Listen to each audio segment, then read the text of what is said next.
To TAF IAS academy. So இன்றைக்கி நம்ம பார்த்தோம்னா சர்க்கார் டெஸ்ட் பேட்ச்க்கான பாலிட்டி எக்ஸ்ப்ளனேஷன் வீடியோ தான் பார்க்க போகிறோம். ஓகேங்களா? ஓகே. ஸோ இதில் ஃபஸ்ட் கொஸ்டின் பார்த்தீங்கன்னா தெரியும் இல்லையா? So according to the 91st Constitutional Amendment Act of 2003, the total number of ministers, including the chief minister, in the Council of Ministers in a state shall not exceed what percentage of the total number of members of the legislative assembly. ஓகேங்களா? அதாவது நம்ம மாநில சட்டமன்றம் இருக்கு இல்லையா, சட்டமன்றத்தில் எத்தனை பேருக்கு அமைச்சர் பதவி கொடுக்கலாம் அப்படின்றத இந்த 91வது சட்ட திருத்தம் 2003 ஒரு வரையறை கொண்டு வந்தாங்க. ஓகே. ஸோ அப்படி எவ்வளோ கொடுக்கணும்னு சொல்லியிருந்தாங்க, அதுதான் இந்த கொஸ்டினை கேட்டிருக்காங்க. ஸோ இது எல்லாருக்குமே தெரிஞ்ச கொஸ்டின் தான். ஓகே. ஸோ 15%.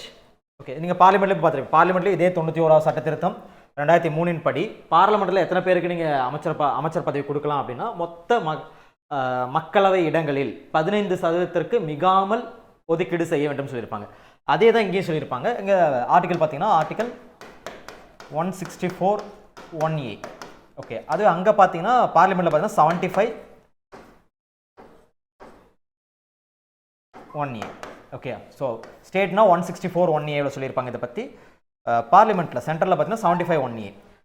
பட் ஸ்டேட்டில் இன்னொரு விஷயமும் எக்ஸ்ட்ரா சொல்லியிருப்பாங்க. என்னென்னா 15% மிகாமலும் குறைந்தது 12 நபர்களுக்காவது ஒதுக்கப்பட்டிருக்கணும். ஓகேங்களா?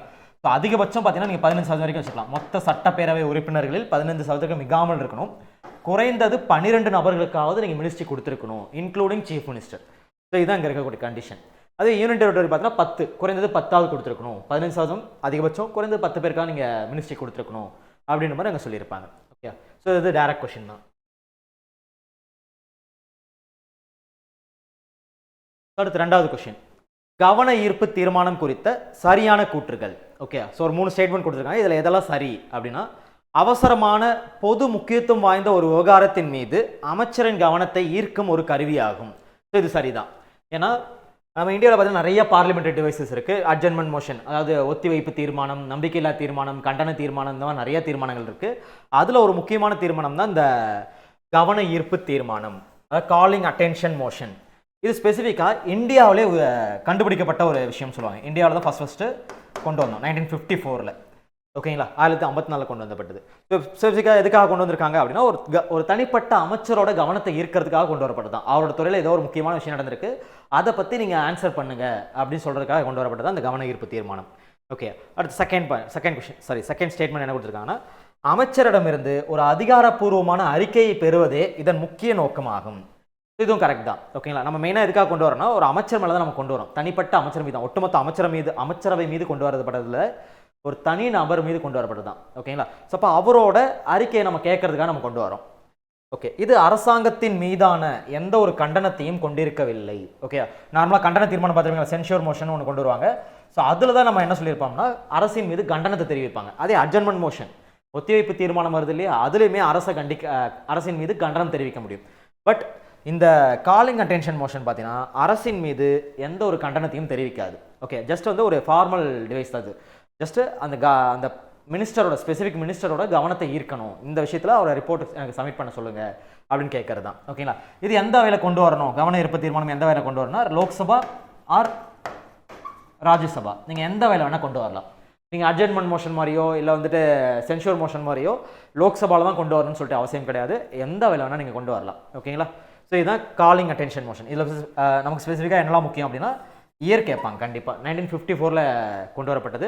இது ஒரு இந்திய கண்டுபிடிப்பு. இன்னொரு இந்திய கண்டுபிடிப்பு இருக்குல்ல, 0 ஹவருமே பார்த்தீங்கன்னா இந்தியாவோட கண்டுபிடிப்புன்னு தான் சொல்லுவாங்க, இந்தியாவோட இன்னோவேஷன். பட் 0 ஹவரை பற்றி நம்ம எந்த ஒரு பார்லிமெண்ட்ரி ப்ரொசீஜர்ஸ்லையும் நம்ம இதை மென்ஷன் பண்ணல.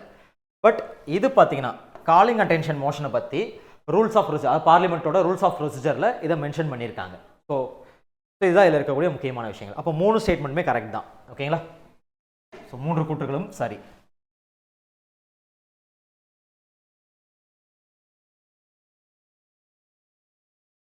அடுத்த கொஸ்டின் என்ன கொடுத்துருக்காங்க அப்படின்னா, due to administrative circumstances the governor of a state can be appointed as the governor of 2 or more states according to which of the following constitutional amendment act was RV Arlekar appointed as the governor in charge of Tamil Nadu. Okay. அப்போ ரீசெண்டாக இப்போ பார்த்தீங்கன்னா நம்ம Tamil Nadu RN Ravi அவர்கள் Bihar R. N.. Ravi வந்து வேற ஒரு ஸ்டேட்டுக்கு மாற்றிருப்பாங்க. அப்போ தமிழ்நாட்டில் இருந்து ஆர்.என். ரவிக்கு பதிலாக இப்போ தமிழ்நாடு வந்து வேக்கண்ட் ஆகுது இல்லையா, ஸோ அதனால் என்ன பண்ணியிருப்பாங்கன்னா ஆர்.வி. அர்லேக்கர் அவர்களை கேரளாவுக்கும் சேர்த்து, கேரளா தான் அவர் ஆல்ரெடி ஆளுநராக இருக்கார், கேரளாவே சேர்த்து கூடுதல் பொறுப்பாக தமிழ்நாடையும் நிர்வகித்துக் கொள்வார் அப்படின்ற மாதிரி அப்பாயின்ட் பண்ணாங்க. ஓகேங்களா, இதை சொல்லக்கூடிய சட்ட திருத்தம் எது அப்படின்னு கேட்டிருக்காங்க. இது எல்லாருக்குமே தெரிஞ்ச சட்ட திருத்தம் தான் 7வது சட்ட திருத்தம் 1956. ஓகேங்களா, இந்த 7வது சட்ட திருத்தம் எதன் கூட தொடர்புடையது அப்படின்னா மாநில மறுசீரமைப்பு. அப்போ மாநிலத்தை நீங்கள் ரெண்டாக பிரிக்கும் போது உடனடியாக இன்னொரு ஸ்டேட்டுக்கு நீங்கள் ஆளுநர் அப்பாயின்ட் பண்ண முடியாது. ஓகேங்களா, ஸோ அதனால் அப்போதைக்கு என்ன ப்ரொவிஷன்ஸ் ஆட் பண்ணாங்க அப்படின்னா ஆர்டிகல் 153ல் ஒரு திருத்தத்தை கொண்டு வந்தாங்க. என்னன்னா ஒரே ஆளுநர், அதாவது ஒரே நபர் 2 அல்லது அதற்கு மேற்பட்ட மாநிலங்களை நிர்வகித்துக் கொள்ளலாம் அப்படின்ற ஒரு பாயிண்ட்டை உள்ள கொண்டு வந்தாங்க. ஸோ ஈவன் இதே அமெண்ட்மெண்ட் ஆக்டில் தான் இன்னொரு விஷயமும் நம்ம பார்த்துருப்போம் இல்லையா, ஒரே உயர்நீதிமன்றத்தை 2 அல்லது அதற்கு மேற்பட்ட மாநிலங்கள் ஷேர் பண்ணிக்கலாம், ஹைகோர்ட். ஓகே, ஸோ அதுக்கும் இதே சட்ட திருத்தம் தான் 7வது சட்ட திருத்தம் 1956.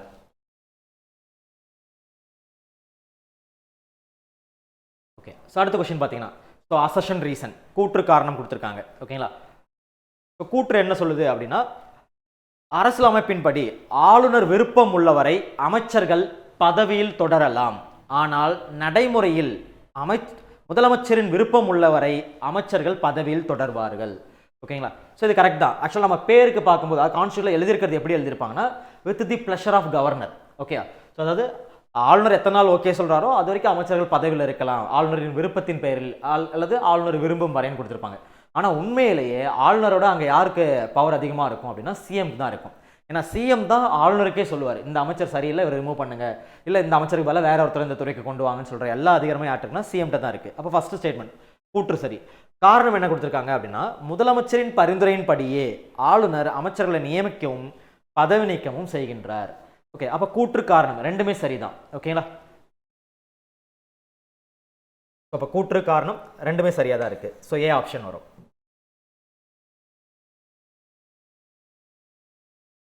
ஸோ ஆர்டிகல் எல்லாருக்குமே தெரியலையா, அதோட ஆர்டிகல் நான் சொல்ல மறந்துட்டேன். ஆர்டிகல் 164 இதை பற்றி சொல்லியிருப்பாங்க. ஓகே, 164 தான் என்ன சொல்லியிருப்பாங்க, முதலமைச்சர் ஆளுநரால் நியமனம் செய்யப்படுகிறார், மேலும் முதல்வரின் பரிந்துரையின் பெயரில் ஆளுநர் மற்ற அமைச்சர்களை நியமனம் செய்கிறார் அப்படின்றது 164 சொல்லியிருப்பாங்க. அடுத்த கொஸ்டின் பாருங்க, consider the following statement. The first statement, the Indian constitution vests in the president of India all the executive powers of the central government. அதாவது இந்திய அரசியலமைப்பு சட்டம் மத்திய அரசின் அனைத்து நிர்வாக அதிகாரங்களையும் குடியரசுத் தலைவருக்கு வழங்குகிறது. ஸோ இது கரெக்ட் தான். ஓகேங்களா, ஏன்னா குடியரசுத் தலைவருக்கு தான் எல்லா நிர்வாக அதிகாரமுமே இருக்கும். ஓகே, ஆர்டிகல் 54 சொல்லியிருப்பாங்க. ஓகே, நிர்வாக அதிகாரம். ஓகே, அடுத்து பார்த்தீங்கன்னா ரெண்டாவது ஸ்டேட்மெண்ட், விதி 78 படி மத்திய அரசின் ஒவ்வொரு நடவடிக்கைகளையும் குடியரசுத் தலைவரின் பெயராலேயே மேற்கொள்ளப்படுகிறது.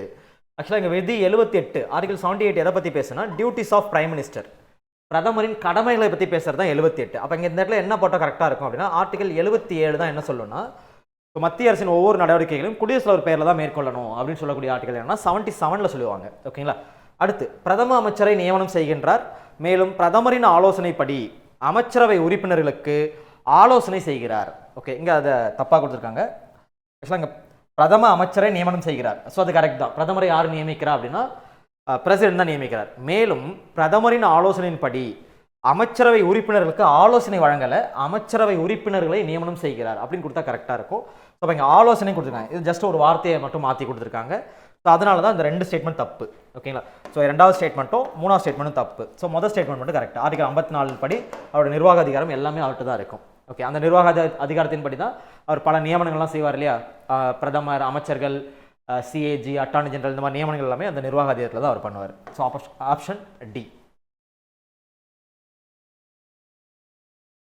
அடுத்த கொஸ்டின் தான், இது வந்து ஸ்டாட்டிக் கொஸ்டின் தான். Okay, so arrange the states based on the number of members in the Lok Sabha. Okay, Lok Sabha இடங்கள் ஒதுக்கீடு எந்த ஸ்டேட்டுக்கு அதிகம் எந்த ஸ்டேட்டுக்கு கம்மி அந்த அடிப்படையில் இதை அரேஞ்ச் பண்ணுங்கன்னு கொடுத்துருக்காங்க. ஓகே, ஸோ அப்போ எல்லாருக்குமே தெரியும் இல்லையா, ஸோ இந்தியாவிலேயே அதிகபட்சமாக லோக்சபா சீட்ஸ் யாருக்கு கொடுத்துருக்காங்க அப்படின்னா யூபி தான். யூபிக்கு பார்த்தீங்கன்னா 80 சீட் கொடுத்துருப்பாங்க. ஓகே, ஸோ அடுத்தபடியாக பார்த்தீங்கன்னா மகாராஷ்டிரா. இது எல்லாமே மக்கள் தொகை அடிப்படையில் கொடுக்குறது. ஏன்னா அந்த 1971 சென்சஸ் படி பார்க்கும்போது இவங்களுக்கு தான் மக்கள் தொகை அதிகம். ஓகே, அப்போ யூபி 80 சீட்டு, மகாராஷ்டிரா 48 சீட் கொடுத்துருப்பாங்க. ஸோ அடுத்து பார்த்தீங்கன்னா பெங்கால். ஓகேங்களா, ஸோ பெங்காலுக்கு பார்த்தீங்கன்னா 42 இருக்கும், பீகாருக்கு 40, தமிழ்நாட்டுக்கு 39 சீட் கொடுத்துருப்பாங்க. ஓகே, ஸோ அப்போ இந்த ஆர்டரில் அரேஞ்ச் பண்ணும்போது 3, 4, 5, 2, 1. So option C. அதே எந்த ஸ்டேட்டுக்கு லோயஸ்ட் அப்படின்னு பார்த்தீங்கன்னா மிசோரம், நாகாலாந்து, ஸோ இந்த ஸ்டேட்லாம் பார்த்தீங்கன்னா ஒரே ஒரு சீட் தான் கொடுத்துருப்பாங்க. நாகாலாந்து, சிக்கிம். ஸோ இங்கெல்லாம் பார்த்தீங்கன்னா ஒரே ஒரு லோக்சபா சீட் தான் இருக்கும். ஓகே, அப்போ லோயஸ்ட்னு பார்க்கும்போது இவங்கெல்லாம் லோயஸ்ட்டில் இருப்பாங்க. ஓகேங்களா?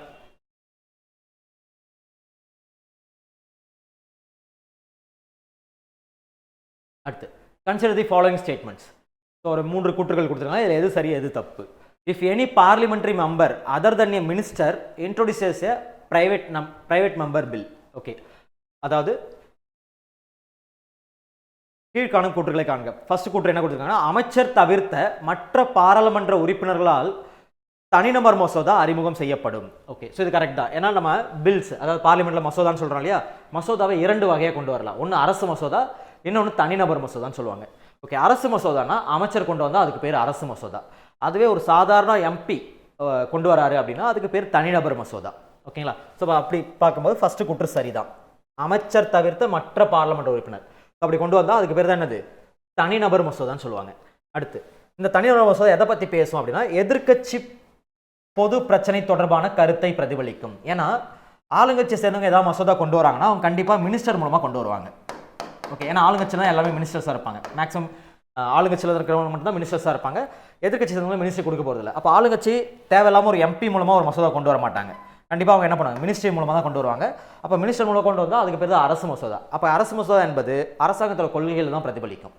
ஆனால் எதிர்க்கட்சி சேர்ந்தவங்க தான் மேக்ஸிமம் என்ன பண்ணுவாங்க, அவங்கள்ட்ட மினிஸ்டர் இருக்க மாட்டாங்க. அப்போ எம்பி மூலமாக கொண்டு வருவாங்க. அப்போ அவங்களோட மசோதா எதை பிரதிபலிக்கிற மாதிரி இருக்குன்னா, அவங்களோட கட்சி தொடர்பான பிரச்சனைகளை தான் பிரதிபலிக்கும். ஓகேங்களா? ஸோ அதான் கொடுத்துருக்காங்க. அடுத்து 3ஆவது ஸ்டேட்மெண்ட் என்ன கொடுத்துருக்காங்கன்னா, அவையில் 7 நாட்களுக்கு முன் அறிவிப்பு கொடுக்கப்பட்டு நாடாளுமன்றத்தால் நிறைவேற்றப்படக்கூடிய அதிகப்படியான வாய்ப்பை பெற்றுள்ளது. ஓகே, இது தப்பு. ஆக்சுவலாக இங்கே என்ன இருக்கணும்னா, இது வந்து 7 நாள் என்பது மினிஸ்டர் கொண்டு வர மசோதாவுக்கு தான் அவர் 7 நாளுக்கு முன்னாடி அவையில் அனுமதி வாங்கியிருக்கணும், அவை தலைவர்கிட்ட. அதுவே பிரைவேட் மெம்பர் பில் தனிநபர் மசோதாவாக இருந்துச்சுன்னா அவர் 1 month ப்ரையர் நோட்டீஸ், ஓகே, இல்லைனா 30 days கொடுப்பாங்க. 1 மாதத்திற்கு முன்னாடியே அவர் என்ன பண்ணியிருக்கோம், அவைத்தலைவர்கிட்ட அனுமதி வாங்கியிருக்கணும். அந்த மாதிரி மசோதா கொண்டு வர போகிறேன் அப்படின்ட்டு அவைத்தலைவர்கிட்ட அனுமதி வாங்கியிருக்கணும். அப்படி அனுமதி வாங்கினா தான் அவைத்தலைவர் அனுமதி கொடுப்பாரு. அப்பயும் அந்த தனிநபர் மசோதா எப்பொழுது அவையில் அறிமுகம் செய்யப்படும், எப்போ டைம் கொடுப்பாங்க அப்படின்னா alternative Fridays. Okay,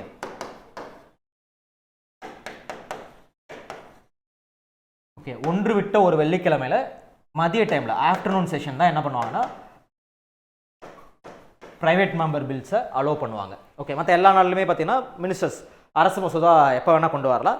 but alternative Friday ஒன்று விட்ட ஒரு வெள்ளிக்கிழமையில் என்ன பண்ணுவாங்கன்னா மதிய டைமில் தான் என்ன பண்ணுவாங்க, இந்த தனிநபர் மசோதாவுக்கு டைம் அலோகேட் பண்ணுவாங்க. ஸோ அப்படி பார்க்கும்போது முதல் 2 ஸ்டேட்மெண்ட் சரியாக இருக்குது. 3ஆவது ஸ்டேட்மெண்ட் பார்த்தீங்கன்னா 7 நாட்கள்ன்றதுனால அது தப்பாக இருக்குது. 7 நாட்களுக்கு பதிலாக இங்கே எத்தனை நாள் வரணும், 30 days இல்லைனா 1 monthன்னு கொடுத்துருந்தா அது கரெக்டாக இருந்திருக்கும். ஸோ இவ்வளோ தான் இந்த கொஸ்டின் உங்களுக்கு தெரிய வேண்டியது. ஸோ அப்போ ஆப்ஷன் பார்த்தீங்கன்னா ஏ ஆப்ஷன்.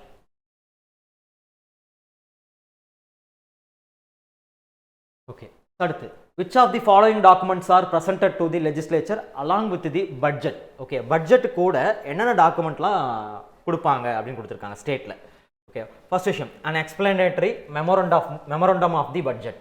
ஓகே, ஏன்னா பட்ஜெட்னு பார்த்தீங்கன்னா நிறைய டெக்னிக்கல் வார்த்தைகள் இருக்கும், உள்ள நிறைய டேட்டா கிராஃப்ஸ் இந்த மாதிரி நிறையா இருக்கும். ஸோ அது பட்ஜெட் பார்த்தீங்கன்னா ஒரு 100 பக்கம் 200 பக்கம் அந்த மாதிரி அதிகமாக போயிட்டுருக்கும். நான் சொல்கிறதே கம்மி தான், அதுக்கு மேலேயும் போக வாய்ப்பு இருக்குது. ஓகேங்களா? ஸோ அப்படி இருக்கும்போது அந்த எல்லா பட்ஜெட்டுக்கும் சேர்த்து ஒரு மெமோரண்டம் மாதிரி உள்ள இருக்கிற முக்கியமான பாயிண்ட்ஸ் மட்டும், கீ பாயிண்ட்ஸ் மட்டும் எடுத்து ஒரு மெமோரண்டம் மாதிரி ஒன்று கொடுப்பாங்க. ஓகே, இதை பார்த்தாலே எல்லாருக்கும் அந்த பட்ஜெட்டில் என்ன சொல்ல வராங்கன்றது புரியும். அப்போ பட்ஜெட்டோட கிட்டத்தட்ட ஓவர் வியூ மாதிரி கொடுத்துருப்பாங்க. இது சப்மிட் பண்ணுவாங்க. ஸோ அது கரெக்ட். அடுத்து a summary of demands for grants. Okay, அதாவது மானிய கோரிக்கைகள் சொல்லுவாங்க. மானிய கோரிக்கைகள்னா ஒன்றும் இல்லை, ஒவ்வொரு டிபார்ட்மெண்ட் இருக்கும்ல, ஒவ்வொரு மினிஸ்ட்ரி இருப்பாங்களே, இப்போ எஜுகேஷன் மினிஸ்ட்ரி, அக்ரிகல்ச்சர் மினிஸ்ட்ரி இருக்காங்கன்னா ஒவ்வொரு துறைக்கும் எவ்வளோ பணம் தேவை இருக்குது, எவ்வளோ வருவாய் வருது, இதை சொல்கிறது தான் இந்த டிமாண்ட் ஃபார் கிராண்ட்ஸ். ஓகேங்களா? ஸோ அதையுமே அந்த பட்ஜெட்டில் மென்ஷன் பண்ணியிருப்பாங்க. அடுத்து பார்த்தீங்கன்னா an appropriation bill. Okay, appropriation பில்னா இப்போ அந்த ஒரு டிபார்ட்மெண்ட்டுக்கு எனக்கு இவ்வளோ தேவை இருக்குன்னு மென்ஷன் பண்ணியிருக்காங்க இல்லையா, அதற்கான பணத்தை எடுக்கிறதுக்கான ஒரு மசோதா, அதுதான் அப்ராப்ரியேஷன் மசோதா. அதாவது ஒதுக்கீட்டு மசோதான்னு சொல்கிறாங்க இல்லையா, நிதி ஒதுக்கீட்டு மசோதான்னு சொல்லுவாங்க. அது ஏன்னா மானிய கோரிக்கையில் என்ன கேட்டிருப்பாங்கன்னா, எங்கள் டிபார்ட்மெண்ட்டுக்கு இப்போ அக்ரிகல்ச்சர் டிபார்ட்மெண்ட் இருக்காங்கன்னா எங்கள் டிபார்ட்மெண்ட்டுக்கு ஒரு 1000 கோடி ரூபாய் தேவை இருக்குது அப்படின்னு சொல்லிட்டு அவங்க மானிய கோரிக்கையில் சொல்லியிருப்பாங்க. ஓகே, அதில் தான் பார்த்தீங்கன்னா டிமாண்ட் அந்த டோக்கன் கட், எக்கனாமிக் கட் இந்த மாதிரிலாம் கொண்டு வராங்க இல்லையா, வெட்டு தீர்மானம் கொண்டு வந்து இதை குறைக்க சொல்லுவாங்க. 1000 கோடிலாம் தேவையில்லை, அது கம்மி பண்ணுங்கன்னு சொல்லி எதிர்க்கட்சிக்காரங்க கருத்துக்களை தெரிவிப்பாங்க. ஃபைனலாக இந்த இதெல்லாம் முடிஞ்சதுக்கப்புறம், டிபேட்லாம் முடிஞ்சதுக்கப்புறமா இந்த ஒதுக்கீட்டு மசோதா கொண்டு வராங்க. எல்லா டிபார்ட்மெண்ட்லேருந்து என்ன பண்ணுவாங்கன்னா அப்ராப்ரியேஷன் பில், அவங்க டிபார்ட்மெண்ட்டுக்கு எவ்வளோ தேவை அதை கேட்டு வாங்குறதுக்காக இந்த அப்ராப்ரேஷன் பில். ஏன்னா நம்ம 114ல் சொல்லியிருப்பாங்களா, ஆர்டிகல் 114ல் என்ன சொல்லியிருப்பாங்கன்னா, ஏன்னா இந்த பட்ஜெட்டை நம்ம என்ன பண்ண போகிறோம், கன்சாலிடேட் ஃபண்ட்லேருந்து தான் நம்ம பணம் எடுக்க போகிறோம். ஓகே, அப்போ அந்த கன்சாலிடேட் ஃபண்ட்லேருந்து பணம் எடுக்கணும், அது இந்திய தொகுப்பு நிதியிலேருந்து தான் நம்ம பணம் எடுக்க போகிறோம் பட்ஜெட்டுக்கான பணத்தை. அப்போ அதுலேருந்து ₹1 கூட பார்லிமெண்ட்ரி அப்ரூவல் இல்லாமல் நம்மளால் எடுக்க முடியாது. ஓகே, அதுக்காக தான் என்ன பண்ணுவாங்கன்னா இவங்க அப்ராப்ரேஷன் பில்னு கொண்டு வருவாங்க, ஒதுக்கீட்டு மசோதா. அப்போ அக்ரிகல்ச்சர் டிபார்ட்மெண்ட் சார்பாக எங்களுக்கு ₹1000 கோடி தேவை இருக்குன்னு சொல்லிட்டு ஒரு மசோதா உள்ளே கொண்டு வருவாங்க. அந்த மசோதா நிறைவேற்றப்பட்டால் இவங்க அந்த ₹1000 கோடி எலிஜிபிள், அதை எடுத்துக்கலாம் அப்படின்றது தான். ஓகே, இதுவுமே அது கூட இருக்கும், பட்ஜெட்டில் சேர்ந்து வர்றது தான். சரி, இருக்குது அப்ராப்ரேஷன் பில். அடுத்து ஃபினான்ஸ் பில்னா ஒன்றும் இல்லை, கவர்மெண்ட் வந்து ஒரு டேக்ஸை உயர்த்துறாங்க, இல்லை ரெவன்யூ உயர்த்துறாங்க, குறைக்கிறாங்க, அதற்காக கொண்டு வரப்படுறது தான் ஃபினான்ஸ் பில். நார்மலாக ஒவ்வொரு பட்ஜெட் வரும்போது ஏதோ ஒரு டேக்ஸை உயர்த்துவாங்க, ஏதோ ஒரு டேக்ஸை கம்மி பண்ணுவாங்க. அப்போ அதற்காக என்ன பண்ணுவாங்க, அவங்க ஃபினான்ஸ் பில், நிதி மசோதான்னு ஒன்று கொண்டு வருவாங்க. ஓகேங்களா, அப்போ இது 4மே கரெக்டு தான். லாஸ்ட் அது எக்கனாமிக் சர்வேன்னு ஒன்று கொடுத்துருக்காங்க இல்லையா, அதாவது பொருளாதார ஆய்வறிக்கை. ஸோ பொருளாதார ஆய்வறிக்கை என்பது நார்மலாகவே பட்ஜெட்டுக்கு முதல் நாள் கொண்டு வர்றது. பட்ஜெட் இன்னைக்கு தாக்கல் பண்ணுறாங்கன்னா நேற்றுக்கு என்ன பண்ணியிருப்பாங்கன்னா எக்கனாமிக் சர்வே பப்ளிஷ் பண்ணியிருப்பாங்க. ஓகேங்களா, ஸோ எக்கனாமிக் சர்வேல என்ன சொல்லியிருப்பாங்க அப்படின்னா, போன பட்ஜெட்டில் இந்த அரசாங்கம் என்னெல்லாம் சொல்லியிருந்தாங்க, அதெல்லாம் எவ்வளோ நிறைவேற்றிருக்காங்க. ஓகே, அதே மாதிரி நம்மளோட ஃபினான்ஷியல் ஸ்டேட்டஸ் என்ன, நம்ம கண்ட்ரி இப்போ ஸ்டேட்னா ஸ்டேட்டோட நிதி நிலைமை எப்படி இருக்குது, என்னென்ன ஃபீல்டில் டாப்பில் இருக்காங்க, என்னென்ன ஃபீல்டில் பெர்ஃபார்ம் பண்ணிகிட்டு இருக்காங்க அப்படின்ற பற்றிலாம் இந்த எக்கனாமிக் சர்வே சொல்லும். இந்த எக்கனாமிக் சர்வேயும் யாரோட பொறுப்பில் ரெடி பண்ணுவாங்க அப்படின்னா மினிஸ்ட்ரி ஆஃப் ஃபினான்ஸ் தான். ஓகே, நிதி அமைச்சகம் சார்பாக தான் இந்த எக்கனாமிக் சர்வேயும் வெளியிடப்படும். பட் இந்தியா அளவில், அதாவது கவர்மெண்ட் ஆஃப் இந்தியாவில் என்ன பண்ணுறாங்கன்னா, இந்த எக்கனாமிக் சர்வே யார் ப்ரிப்பேர் பண்ணுவா அப்படின்னா டிபார்ட்மெண்ட் ஆஃப் எக்கனாமிக்கல் அஃபேர்ஸ். ஓகேங்களா, ஸோ அதாவது இல்லைன்னா சிம்பிளாக சொல்லணும்னா சீஃப் எக்கனாமிக் அட்வைசர்னு ஒருத்தர் இருப்பார், தலைமை பொருளாதார ஆலோசகர். அவர் தான் இந்த எக்கனாமிக் சர்வேவை ரெடி பண்ணி தருவார் எங்கள் சென்ட்ரல் கவர்மெண்ட்டில். பட் தமிழ்நாட்டில் பார்த்தீங்கன்னா இப்போ லாஸ்ட் 2 வருஷமாக எக்கனாமிக் சர்வே ரிலீஸ் பண்ணிட்டு இருக்காங்க. தமிழ்நாட்டில் இந்த எக்கனாமிக் சர்வே யார் ரெடி பண்ணுறா அப்படின்னா ஸ்டேட் பிளானிங் கமிஷன். ஓகே, இது கேட்க வாய்ப்பு இருக்குது, ஏன்னா சென்ட்ரல் லெவலில் எக்கனாமிக் அட்வைசர் ரெடி பண்ணுறாரு, பட் ஸ்டேட்டில் யார் பண்ணுறா அப்படின்னா ஸ்டேட் பிளானிங் கமிஷன், மாநில திட்டக்குழு தான் இந்த எக்கனாமிக் சர்வேயை ரெடி பண்ணி தராங்க. அதை தான் ஃபினான்ஸ் மினிஸ்டர் வந்து பப்ளிஷ் பண்ணுறாங்க. ஓகேங்களா, ஸோ அப்படி பார்க்கும்போது முதல் 4மே கரெக்டாக இருக்குது, 5th ஒன் மட்டும் தப்பு. ஸோ அப்போ ஆப்ஷன் வந்து டி, 1 2 3 4. ஓகே, ஸோ அடுத்த கொஸ்டின் பாருங்கள், ஒரு 2 ஸ்டேட்மெண்ட் கொடுத்துருக்காங்க. Before appointing the governor the concerned state government should be consulted. ஒரு ஆளுநரை நியமிக்கிறதுக்கு முன்னாடி அந்த ஸ்டேட் கவர்மெண்ட்டில் நீங்கள் கலந்து ஆலோசிக்கணும் அப்படின்னு சொல்லியிருக்காங்க. அடுத்த 2வது statement, the governor should not belong to that state. Governor அதே மாநிலத்தை சேர்ந்தவராக இருக்கக்கூடாது, அது தனது சொந்த மாநிலத்தில் ஒருத்தர் கவர்னராக அப்பாயின்ட் பண்ணக்கூடாது. தி governor may not have been actively involve in politics in recent times. Okay, சமீப காலங்களில் ஆளுநர் என்னவாக இருக்கக்கூடாது, அரசியலில் ஈடுபடாத ஒருத்தவங்களாக இருக்கணும் அப்படின்னு சொல்லியிருக்காங்க.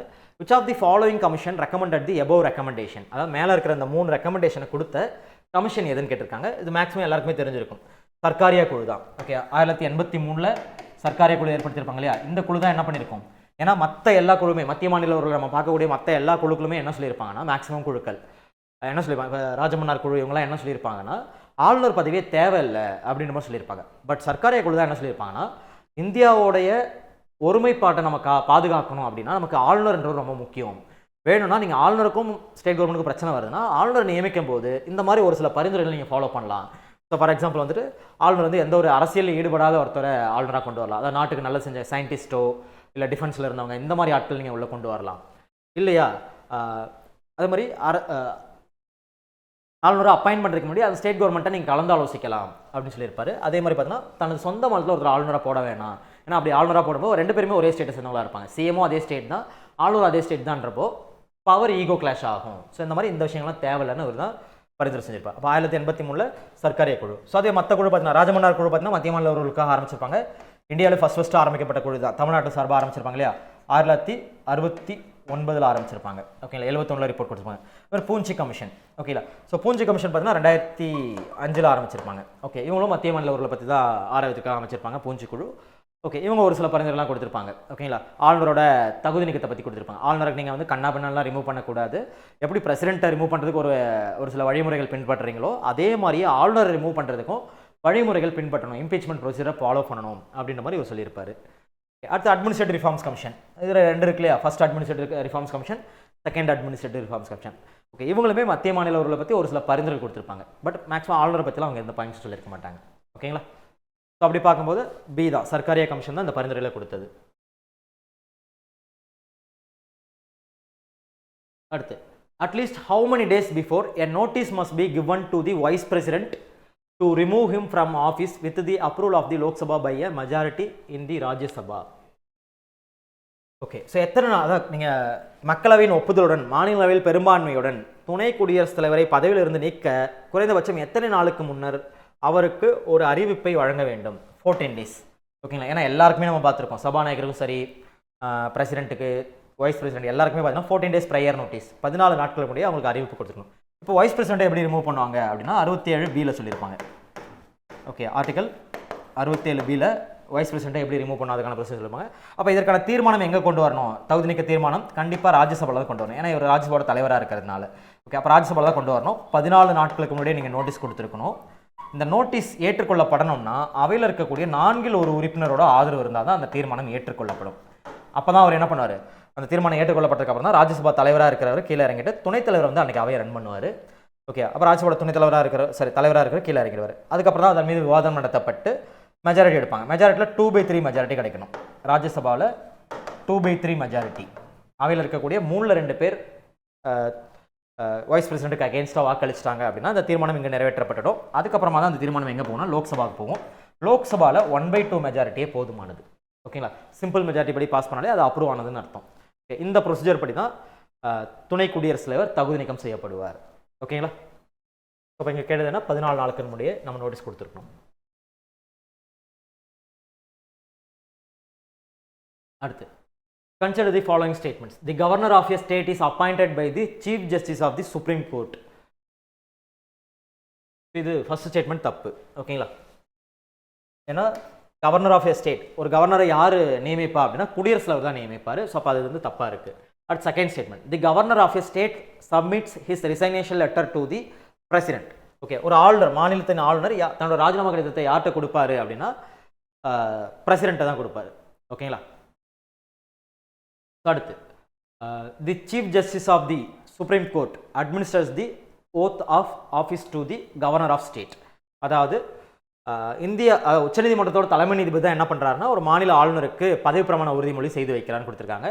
ஆக்சுவலாக the chief justice of concerned high court, அவர் எந்த மாநிலத்துக்கு ஆளுநராக வராரோ அந்த மாநிலத்தை சேர்ந்த உயர்நீதிமன்றத்தின் தலைமை நீதிபதி தான் என்ன பண்ணும்? அவருக்கு பதவி பிரமாணம் செய்து வைக்கணும். ஸோ அப்படி பார்க்கும்போது ஆப்ஷன் பாம்பே, ரெண்டாவது ஸ்டேட்மெண்ட் மட்டும் தான் சரியாக இருக்குது. 1 and 3 வந்து தப்பாக இருக்குது. ஓகேங்களா? ஸோ எல்லாமே டைரக்ட் கொஸ்டின் தான், இது சிம்பிள் ஸ்டேட்மெண்ட் தான் கொடுத்துருக்காங்க. அடுத்து பார்த்தீங்கன்னா இதுவுமே ஸ்டாட்டிக் டேட்டா தான். ஓகேங்களா? So chronologically arrange the following governors of Tamil Nadu, அதாவது பின்வரும் தமிழக ஆளுநர்களை வரிசைப்படுத்துக. ஓகே, ஒரு 4 ஆளுநர் கொடுத்து கால வரிசைப்படுத்த சொல்லியிருக்காங்க எந்தெந்த ஆர்டரில் அப்படின்னு சொல்லிட்டு. இந்த 4 பேரில் பார்க்கும்போது ஃபர்ஸ்ட் யார் வரும்னா ராம் மோகன் ராவ். ஓகேங்களா? ஸோ அதுக்கப்புறம் பார்த்தீங்கன்னா சுர்ஜித் சிங் பர்னாலா. அடுத்து கொனியேட்டி ரோசையா, ஜெயலலிதா பீரியட்ல இருந்திருப்பாங்க இல்லையா ரோசையா. அடுத்து பார்த்தீங்கன்னா இப்போ ரீசெண்டாக இருக்குது பன்வாரிலால் புரோஹித். அப்போது 3142 இது ஸ்டாட்டிக் டேட்டா தான். நீங்கள் ஆளுநர் ஷார்ட்கட் பார்த்துருப்பீங்க, அதை வச்சு நம்ம அரேஞ்ச் பண்ணிக்கலாம். ஓகேங்களா? ஸோ இதில் பெருசாக எக்ஸ்ப்ளனேஷனுக்கு எதுவும் இல்லை.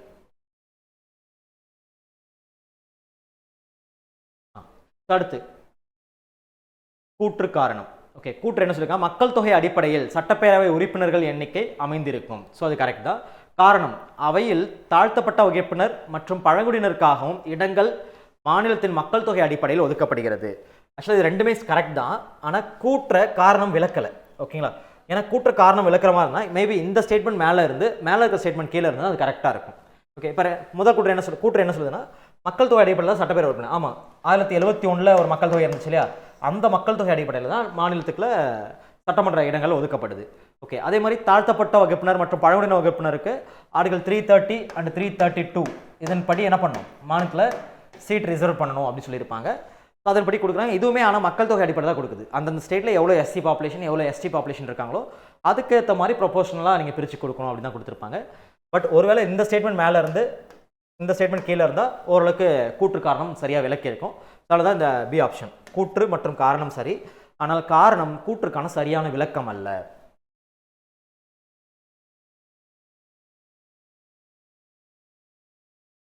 பின்வரும் கூற்றுகளில் எது சரியானது? மாநில அரசு தலைமை வழக்கறிஞர். ஓகே, அட்வொகேட் ஜெனரலை பற்றி கொடுத்துருக்காங்க. இந்திய அரசியலமைப்பின் சட்டப்பிரிவு 160 மாநில அரசு தலைமை வழக்கறிஞர் பதவி பற்றி கூறுகிறது. ஆக்சுவலாக 160 இல்லை, 165 தான் இதை பற்றி சொல்லியிருப்பாங்க. ஏன்னா அட்டார்னி ஜெனரல் பார்த்தீங்கன்னா 76. ஓகே, ஸோ அட்டார்னி ஜெனரலோட ஆர்டிகல் 76, அதாவது இந்தியாவின் தலைமை வழக்கறிஞர் ஆர்டிகல் 76. ஸோ அது கூட 89 ஆட் பண்ணிங்கன்னா உங்களுக்கு ஸ்டேட்டில் வரும். ஓகே, ஸ்டேட்டில் பார்த்தீங்கன்னா 165 தான் அட்வொகேட் ஜெனரலை பற்றி பேசும். ஓகேங்களா, மாநிலத்தின் தலைமை வழக்கறிஞருக்கான விதி என்னன்னா 165. அப்போ முதல் ஸ்டேட்மெண்ட் ஆப்ஷன் வந்து தப்பாக இருக்குது. அடுத்து, மாநில அரசு தலைமை வழக்கறிஞர் மாநில உயர்நீதிமன்ற நீதிபதியால் நியமனம் செய்யப்படுகிறார். இதுவுமே தப்பு தான். மாநில அரசின் தலைமை வழக்கறிஞர் யாரால் நியமிக்கப்படுவாங்க அப்படின்னா கவர்னர். ஓகே, அந்தந்த ஸ்டேட்டோட கவர்னர்ஸால் நியமிக்கப்படும். ஆளுநர். இப்போ ரீசெண்டாக பார்த்துருப்போம் இல்லையா, இப்போ டிவிகே கவர்மெண்ட்டில், ஏன்னா போன பீரியடில் டிஎம்கே பீரியடில் யார் இருந்தானா PS ராமன் அப்படின்னு சொல்லிட்டு ஒருத்தர் இருந்தார். ஓகே, இப்போ ஆட்சி மாற்றம் ஏற்பட்டதுனால அவர் ரிசைன்மெண்ட் வெளில போனதுனால இப்போது விஜய் நாராயண் அப்படின்னு சொல்லிட்டு ஒருத்தரை புதுசாக அப்பாயின் பண்ணியிருக்காங்க. ஆளுநர் தான் அப்பாயின் பண்ண அவங்கள. ஓகே, அடுத்து, இவரது பதவிக்காலம் 4 ஆண்டுகள். ஆக்சுவலாக இதுவும் தப்பு. நீங்கள் காமனாக பார்த்தீங்கன்னா இவரோட பதவிக்காலம் குறிப்பிடப்பட்டிருக்காது அரசியலமைப்பில். பொதுவாக என்ன சொல்லியிருப்பாங்க அப்படின்னா, ஆட்சி மாற்றம் ஏற்படும் போது இல்லை ஆட்சி கலையும் போது இவர் ராஜினாமா செய்வார், இல்லை இவர் பதவி விலகுவார். ஏன்னா கரண்டில் எந்த ஆட்சி இருக்காங்களோ அவங்களுக்கு ஏற்ற மாதிரியான ஒரு ஆளை தான் அவங்க வந்துட்டு அட்வொகேட் ஜெனரலாக அப்பாயின் பண்ணிப்பாங்க. ஏன்னா அட்வொகேட் ஜெனரலோட வேலையே என்னன்னா அரசாங்கத்துக்கு ஆதரவாக வாதாடுறது. ஓகே, அப்படின்றப்போ அவங்க கட்சியை சேர்ந்த ஒருத்தர் தான் அந்த பதவி கொண்டு வருவாங்க.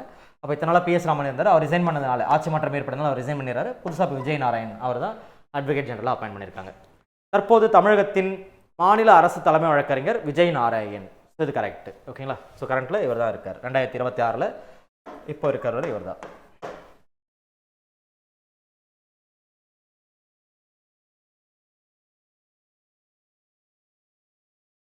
கொஸ்டின் பாருங்க. Which of the following expenditures are charged upon the consolidated fund of India? Okay, பின்னாடி இந்த 4 ஸ்டேட்மெண்ட்டில் எதெல்லாம் தொகுப்பு நிதியிலேருந்து எடுக்கப்படுது அப்படின்னு சொல்லியிருப்பாங்க. இப்போ தொகுப்பு நிதினா என்ன அப்படின்னா ஆர்டிகல் 266(1) இந்திய தொகுப்பு நிதியை பற்றி சொல்லியிருப்பாங்க. ஓகே, அதாவது இந்தியாவோட ரெகுலர் சேவிங்ஸ் அக்கௌண்ட் மாதிரி இது செயல்படும். இந்தியா எங்கேயாவது கடன் வாங்கினாலும் அந்த பணத்தை வந்து இங்கே தான் வைப்பாங்க. நம்ம யாருக்கா கடன் கொடுத்தாலும் இங்கே என்ன எடுத்து கொடுப்போம். அரசு ஊழியர்களுக்கான சேலரி, அரசு பண்ணக்கூடிய செலவுகள் மேக்ஸிமம் எல்லாமே இதுலேருந்து தான் வரும். அப்போ இதுலேருந்து பணம் எடுக்கிறது என்னெல்லாம் எடுக்கிறாங்க அப்படின்னா allowances of chairman of Lok Sabha. So இது இங்கேருந்து எடுக்கப்படுது. ஏன்னா எல்லாருக்குமான சேலரி அலவன்சஸ் எல்லாமே இங்கேருந்து வரும். ஏன்னா பட்ஜெட் தாக்கல் பண்ணுறோம் இல்லையா, ஸோ பட்ஜெட்டில் தான் நம்ம எல்லாரோட சேலரி எல்லாமே மென்ஷன் பண்ணி தான் அதுலேருந்து எடுக்கிறோம். அப்போ பட்ஜெட்ன்றப்போ பட்ஜெட்டே நம்ம எங்கேருந்து எடுக்க போகிறோம் அப்படின்னா இந்த கன்சல்ட் ஃபண்ட்லேருந்து நம்ம எடுக்க போகிறோம். ஸோ அப்படின்றப்போ அதுவுமே இதில் உள்ளடங்கி தான் இருக்கும். அடுத்து, expenditure relating to the raising of loans and the service and reduction of டெப்ட். இதுவும் அங்கே இருந்தால் நம்மளுடைய சொன்னோம் இல்லையா, நம்ம யாருக்காவது லோன் கொடுத்தாலும் இங்கே தான் கொடுப்போம். நம்ம யார்கிட்ட கடன் வாங்கினாலும் அந்த கடன் அமௌண்ட் வந்து எங்கே வந்து செட்டில் ஆகும்னா இங்கே தான் வந்து லோட் ஆகும். ஓகே, அடுத்து, pensions of the judges of high court. Okay, உயர்நீதிமன்றத்துக்கு நீதிமன்றங்களுக்கான பென்ஷன்ஸ் அதுவுமே இங்கே இருந்தால் போகும். ஓகேங்களா, ஏன்னா ஜட்ஜஸ்க்கான பென்ஷன்ஸ் எல்லாமே யார் கொடுப்பாங்கன்னா பார்லிமெண்ட் தான் கொடுக்கும். ஓகேங்களா, ஸோ அப்போ அங்கே இருந்தால் போகும், தொகுப்பு நிலையில் தான் போகும். அடுத்து, administrative expenses of the office of the comptroller and auditor general of India. CAGக்கான expenses, salary and other expenses எங்கேருந்து போகும்னு கேட்டிருக்காங்க. அதுவுமே தொகுப்பு நிதி தான். ஓகே, அப்போ ஆர்டிகல் 266(1) தான் எல்லாமே போகுது. ஓகே, இதுதான் இந்தியாவோட ரெகுலர். இது இல்லாமல் நம்ம 266(2) என்ன பார்ப்போம் அப்படின்னா பப்ளிக் அக்கௌண்ட் ஆஃப் இந்தியா, பொது கணக்கு நிதி அப்படின்னு ஒன்று இருக்கும். இதில் என்ன இருக்கும், இப்போ மக்கள்கிட்ட எடுக்கிறாங்க இல்லையா, சேலரிடு எம்ப்ளாய்டு, ESI PF அமௌண்ட்லாம் பிடிக்கிறாங்க இல்லையா, அது அப்புறம் post office savings account, post office டெபாசிட்னு சொல்லுவாங்க இல்லையா, இந்த மாதிரியான பணங்கள்லாம் இந்த பப்ளிக் அக்கௌண்ட் ஆஃப் இந்தியாவுக்கு போயிடும். இது வந்து பார்த்தீங்கன்னா அரசாங்கத்தோட பணங்களில் மக்களோட பணத்தை இவங்க சேஃபாக வச்சுருக்காங்க. இந்த சென்ஸ் இவங்க வெளியில் எங்கேயாவது இன்வெஸ்ட்மெண்ட் பண்ணுவாங்க. அதில் வரக்கூடிய லாபத்தில் இருந்தால் இந்த ESI PF நமக்கு அந்த ரிட்டையர்ட் ஆகும்போது அந்த பணம் கொடுக்குறது எல்லாமே. ஓகேங்களா, இதுதான் 266(2)ல். 267 ஒன்று பார்த்துருப்பீங்க. ஓகேங்களா, இதுதான் வந்து கான்டிஜென்சி ஃபண்ட் ஆஃப் இந்தியா, அவசர வைப்பு நிதி இல்லை எதிர்பாரா செலவினங்கள் நிதின்னு சொல்லுவாங்க. இது யாரோட கட்டுப்பாட்டில் இருக்குன்னா பிரசிடென்ட்டோட கட்டுப்பாட்டில் இருக்கும். ஓகே, இந்த நிதியில் தான் என்ன பண்ணுவாங்க, இதுதான் கிட்டத்தட்ட அரசாங்கத்தோட கிரெடிட் கார்டு மாதிரி. ஓகேங்களா, கடன் அட்டைன்னு சொல்லுவாங்க. இது யாரோட கட்டுப்பாட்டில் இருக்குன்னா பிரசிடென்ட்டோட கட்டுப்பாட்டில் இருக்கும். இது எதுக்காக இருக்கும் அப்படின்னா எமர்ஜென்சியாக ஏதாவது ஃபண்டு தேவைன்னா அப்போ போய்ட்டு நீங்கள் தொகுப்பு நிதியிலேருந்து எடுக்க முடியும். ஏன்னா தொகுப்பு நிதியிலேருந்து நீங்கள் பணம் எடுக்கணும்னா பட்ஜெட் தாக்கல் பண்ணி தான் எடுக்க முடியும். பார்லிமெண்ட்ரி அப்ரூவலோட தான் நீங்கள் பணம் எடுக்க முடியும். அப்போ நீங்கள் இமீடியட்டாக உங்களுக்கு பணம் தேவைப்படுது அப்படின்றப்போ டேரெக்டாக நீங்கள் என்ன பண்ணலாம், பிரசிடென்ட் ஒரு சைன் பண்ணான்னா இந்த ஃபண்ட்லேருந்து நீங்கள் எடுத்துக்கலாம். அப்போ இந்த ஃபண்டில் எவ்வளோ இருக்குது, இப்போ கரண்ட்டில் எவ்வளோ இருக்குது அப்படின்னா 30,000 கோடி மேக்ஸிமம் கேப் 30,000 crore. ஏன்னா இந்த ஃபண்டு 1950 ஸ்டார்ட் பண்ணும்போது 5 crore வச்சுருந்தாங்க மேக்ஸிமம் கேப். அதிகபட்சம் அரசால் எவ்வளோ எடுக்க முடியும் இந்த ஃபண்ட்லேருந்து 5 கோடி எடுக்கலாம் அப்படின்னு சொல்லியிருந்தாங்க. அதுக்கப்புறம் 50 500 மாற்றினாங்க. இப்போ கரண்ட்டில் பார்த்தீங்கன்னா 2021 இல்லை 22 என்ன பண்ணியிருக்காங்கன்னா மேக்ஸிமம் கேப் இந்த கடன் அட்டையோட லிமிட் என்ன ஃபிக்ஸ் பண்ணிட்டாங்கன்னா 30,000 கோடின்னு மாற்றிட்டாங்க. அப்போது அரசாங்கத்துக்கு ஏதோ ஒரு 10,000 கோடி இல்லை 20,000 கோடி தேவைன்னா பிரசிடென்ட் சைன் பண்ணானா அந்த ஃபண்டை அங்கேருந்து எடுத்துக்கலாம். யூஸ் பண்ணிவிட்டு மறுபடியும் நீங்கள் என்ன பண்ணுங்க, பட்ஜெட் தாக்கல் பண்ணி பணத்தை எடுக்கிறீங்களே, இதுலேருந்து தொகுப்பிலேருந்து எடுக்கும்போது இந்த ஃபண்டை அங்கே மூவ் பண்ணிடுவாங்க. ஓகேங்களா? ஸோ கிட்டத்தட்ட அரசாங்கத்துக்கான ஒரு கிரெடிட் கார்டு தான் அந்த கான்டிஜென்சி ஃபண்ட்.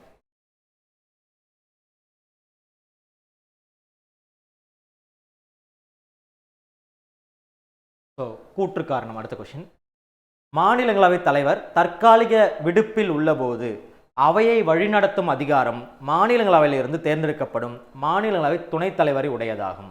ஓகே, இது கரெக்டாக தான் இருக்குது. இன்கேஸ் ராஜ்யசபா சேர்மன் ஆப்சண்ட் ஆகிட்டாரு, அதாவது தற்காலிக விடுப்புனா டெம்பரரிலி ஆப்சண்ட், லீவில் இருக்காரு அப்படின்னா அவரோட பணிகளை யார் செய்வா? ராஜ்யசபாவோட துணைத் தலைவராக இருக்கார் இல்லையா, மாநிலங்களவையில் தேர்வு செய்யப்பட்ட துணைத் தலைவர் தான் அந்த பணியை செய்வார்.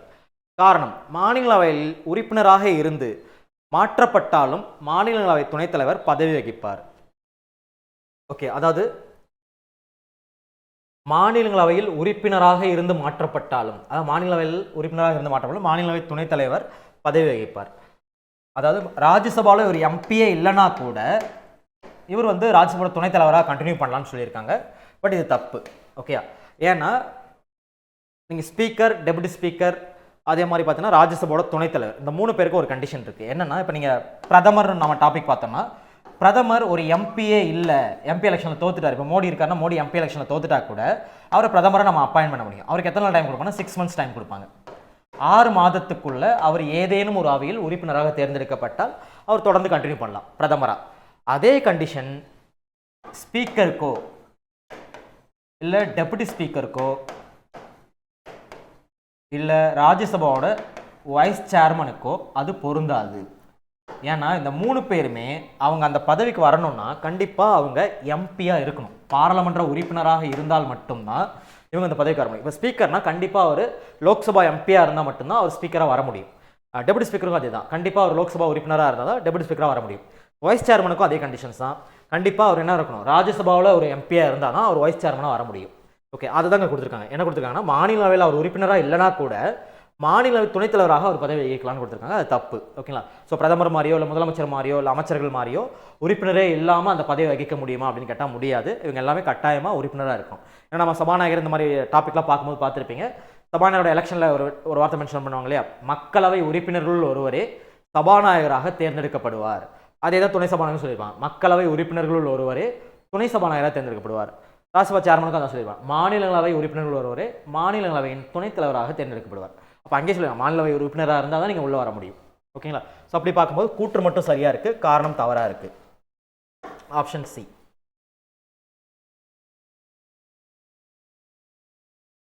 அடுத்து, choose the incorrect pair in the following standing committee. Okay, public accounts committee, அதாவது பொது கணக்கு குழு. பொது கணக்கு குழு யாருடைய பரிந்துரைப்படி தேர்ந்தெடுக்கப்பட்டது அப்படின்னா, இல்லை எந்த சட்டத்தின் படி தேர்ந்தெடுக்கப்பட்டதுன்னா கவர்மெண்ட் ஆஃப் இந்தியா ஆக்ட் 1919 படி தான் இந்த பொது கணக்கு குழுன்னு ஒன்று உருவாக்கியிருப்பாங்க. 1919 சட்டத்தின்படி இந்த பொது கணக்கு குழு, பப்ளிக் அக்கௌண்ட் கமிட்டி பார்த்தீங்கன்னா 1921 ஃபார்ம் பண்ணாங்க. இது கமிட்டி பற்றி பார்த்துருப்பீங்க இல்லையா, மொத்த உறுப்பினர்கள் 22 பேர் இருக்கணும், 15 பேர் லோக்சபா சேர்ந்தவங்களும் 7 பேர் ராஜ்யசபா சேர்ந்தவங்களும் இருக்கணும். பப்ளிக் அக்கௌண்ட் கமிட்டியோட தலைவராக யார் இருக்கணும் அப்படின்னா எதிர்க்கட்சி தலைவர் தான் அதோட தலைவராக இருக்கணும் அப்படின்லாம் கொடுத்துருப்பாங்க. ஓகே, ஸோ அது ஒன்று. அப்போ அது கரெக்டாக மேட்ச் ஆயிருக்கு. அடுத்து மதிப்பீட்டு குழு. மதிப்பீட்டு குழு பார்த்தீங்கன்னா 1950 உருவாக்கப்பட்டிருக்கும். ஓகேங்களா? ஸோ ரெக்கமெண்டேஷன் ஆஃப் ஜான் மேத்தாய் குழு. ஸோ அது கரெக்டாக தான் இருக்குது. ஓகே, மதிப்பீட்டு குழு மொத்தம் 30 பேர் இருப்பாங்க. எல்லாருமே எதனா இருப்பாங்கன்னா லோக்சபா சேர்ந்தவங்களா தான் இருப்பாங்க. ஓகேங்களா? அடுத்து committee on public undertaking. Okay, பொதுத்துறை நிறுவனங்கள் குழு. ஸோ இது பார்த்தீங்கன்னா 1964 உருவாக்கப்பட்டுச்சு. ஓகே, பொதுத்துறை நிறுவனங்கள் குழு யாருடைய பரிந்துரைனா கிருஷ்ணமேனன் குழுவின் பரிந்துரைப்படி உருவாக்கப்பட்டிருக்கும். இந்த குழுவில் மொத்தமாக 22 பேர் இருப்பாங்க, 15 பேர் லோக்சபா, 7 பேர் ராஜ்யசபா. ஓகே, ஸோ இதுவும் கரெக்டாக மேட்ச் இருக்குது. அடுத்து டிபார்ட்மெண்டல் ஸ்டாண்டிங் கமிட்டி, துறை சார்ந்த நிலைக்குழுக்கள். ஓகேங்களா? இந்த துறை சார்ந்த நிலைக்குழுக்கள் பார்த்தீங்கன்னா 93 உருவாக்கப்பட்டிருக்கும். 93 17 குழுக்களும் 2004 புதுசாக ஒரு 7 குழு சேர்த்து டோட்டலாக இப்போ கரண்ட்டில் 24 துறை சார்ந்த நிலைக்குழுக்கள் இருக்குது. பட் இந்த குழுக்களை பரிந்துரை செய்தது அட்மினிஸ்ட்ரேட்டிவ் ரிஃபார்ம்ஸ் கமிஷன் கிடையாது, ரூல்ஸ் ஆஃப் ப்ரொசீஜர் கமிட்டின்னு ஒன்று இருக்கும். அதாவது இவர் டைரக்டாக சபாநாயகரோட கட்டுப்பாட்டில் இருக்கக்கூடிய ஒரு கமிட்டி. அந்த கமிட்டியோட பரிந்துரைப்படி தான் துறை சார்ந்த நிலைக்குழுக்கள் உருவாக்கியிருப்பாங்க. மொத்தமாக இப்போ கரண்டில் பார்த்தீங்கன்னா 24 துறை சார்ந்த நிலைக்குழுக்கள் இருக்குது. ஓகே, ஒரு டிபார்ட்மெண்ட்டும் ஒரு வேலையை பார்ப்பாங்க. பஞ்சாயத்து ராஜ்னா பஞ்சாயத்து ராஜ்னு சொல்லிட்டு ஒரு துறை சார்ந்த நிலைக்குழுக்கள், ஐடி டிபார்ட்மெண்ட், இந்த மாதிரி தனித்தனியாக இருக்கும். ஸோ அப்படி பார்க்கும்போது டி ஆப்ஷன் தான் தப்பாக இருக்குது.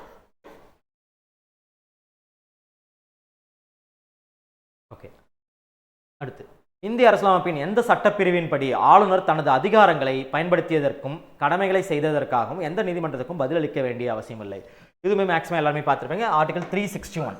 ஓகே, 361 தான் என்ன சொல்லியிருக்குன்னா, ஆளுநர் மற்றும் குடியரசுத் தலைவருக்கான ஸ்பெஷல் ப்ரிவிலேஜஸ், ஓகே, சிறப்பு சலுகைகளை பற்றி பேசும். இப்போ ஆளுநர் பார்த்தீங்கன்னா, ஆளுநர் குடியரசுத் தலைவர்லாம் பார்த்தீங்கன்னா, அவங்க பதவிக்காலம் முழுக்க, இப்போ 5 ஆண்டுகள் பதவிக்காலம் இருக்குன்னா 5 ஆண்டுகள் முழுக்க அவங்க மேலே குற்றவியல் நடவடிக்கைகள், குற்றவியல் வழக்குகள் தொடர முடியாது அப்படின்னு சொல்லியிருப்பாங்க.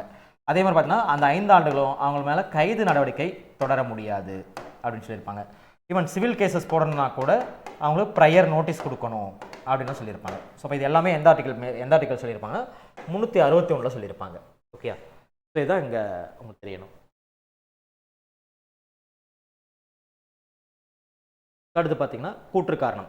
நிதி விவகாரங்களில் மாநிலங்களவைக்கு குறைவான அதிகாரமே உள்ளது. இது கரெக்ட் தான். ஏன்னா ஃபினான்ஷியல் மேட்டர்ஸில் ராஜ்யசபா ரொம்ப கம்மி தான். மேக்ஸிமம் பார்த்தீங்கன்னா இந்த பண மசோதா, நிதி மசோதா, மேக்ஸிமம் மசோதாக்கள் எல்லாமே பார்த்தீங்கன்னா லோக்சபாவில் தான் கொண்டு வரப்படும். ஓகே, அடுத்து, மானிய கோரிக்கைகள் மீதான வாக்கெடுப்பை மக்களவை மட்டுமே நடத்த முடியும். நம்ம போனதிலே பார்த்தீங்கன்னா பட்ஜெட்டை பற்றி பார்க்கும்போது பார்த்தோம். மானிய கோரிக்கைனா என்னன்னா, அந்த பட்ஜெட் தாக்கல் பண்ணியிருக்காங்கன்னா, பட்ஜெட் ஒரு 1 லட்சம் கோடி ரூபாய் தாக்கல் பண்ணியிருக்காங்க அப்படின்னா, அந்த 1 லட்சம் கோடியில் எந்தெந்த டிபார்ட்மெண்ட்டுக்கு எவ்வளோ ஒரு தேவை இருக்குன்னு சொல்லிட்டு அவங்க மானிய கோரிக்கை கேட்பாங்க. இப்போ அக்ரிகல்ச்சர், எஜுகேஷன் அப்படின்னு பிரிச்சுக்காங்கன்னா, எனக்கு வந்து 100 கோடி, அக்ரிகல்ச்சர் எஜுகேஷன் வந்து ஒரு 1000 கோடி தேவை அப்படின்னு சொல்லிட்டு இவங்க டிமாண்ட் பண்ணுறாங்க இல்லையா? இதுதான் பார்த்தீங்கன்னா டிமாண்ட் ஃபார் கிராண்ட்னு சொல்லுவாங்க, மானிய கோரிக்கைன்னு சொல்லுவாங்க. அப்போ கண்டிப்பாக பட்ஜெட் எங்கே தாக்கல் பண்ணுறாங்கன்னா லோக்சபாவில் தான் தாக்கல் பண்ணுறாங்க. அப்போ அதற்கான மானிய கோரிக்கை வாக்கெடுப்பு எங்கே நடத்தப்படும்னா மக்களவையில் தான் நடத்தப்படும். அப்போ இது கரெக்ட் தான். இப்போ கூற்று காரணம் ரெண்டுமே கரெக்டாக தான் இருக்குது. மேலும் காரணம் கூற்றுக்கான சரியான விளக்கமாகவும் இருக்குது. ஓகேங்களா? ஏன்னா கூற்று என்ன சொல்லலாம், நிதி விவகாரங்களில் மாநிலங்களுக்கு அதிக அதிகாரம் இல்லைன்னு சொல்லிட்டாங்க. ஏன் அதிகாரம் இல்லை அப்படின்னா, காரணம் பார்த்தீங்கன்னா மானிய கோரிக்கைகள் மீதான வாக்கெடுப்பு எல்லாமே இங்கே தான் நடத்தப்படுது, அதனால தான் அவங்களுக்கு அதிகாரம் இல்லை அப்படின்னு சொல்லியிருக்காங்க. அப்போ ரெண்டுமே கரெக்டாக தான் இருக்குது.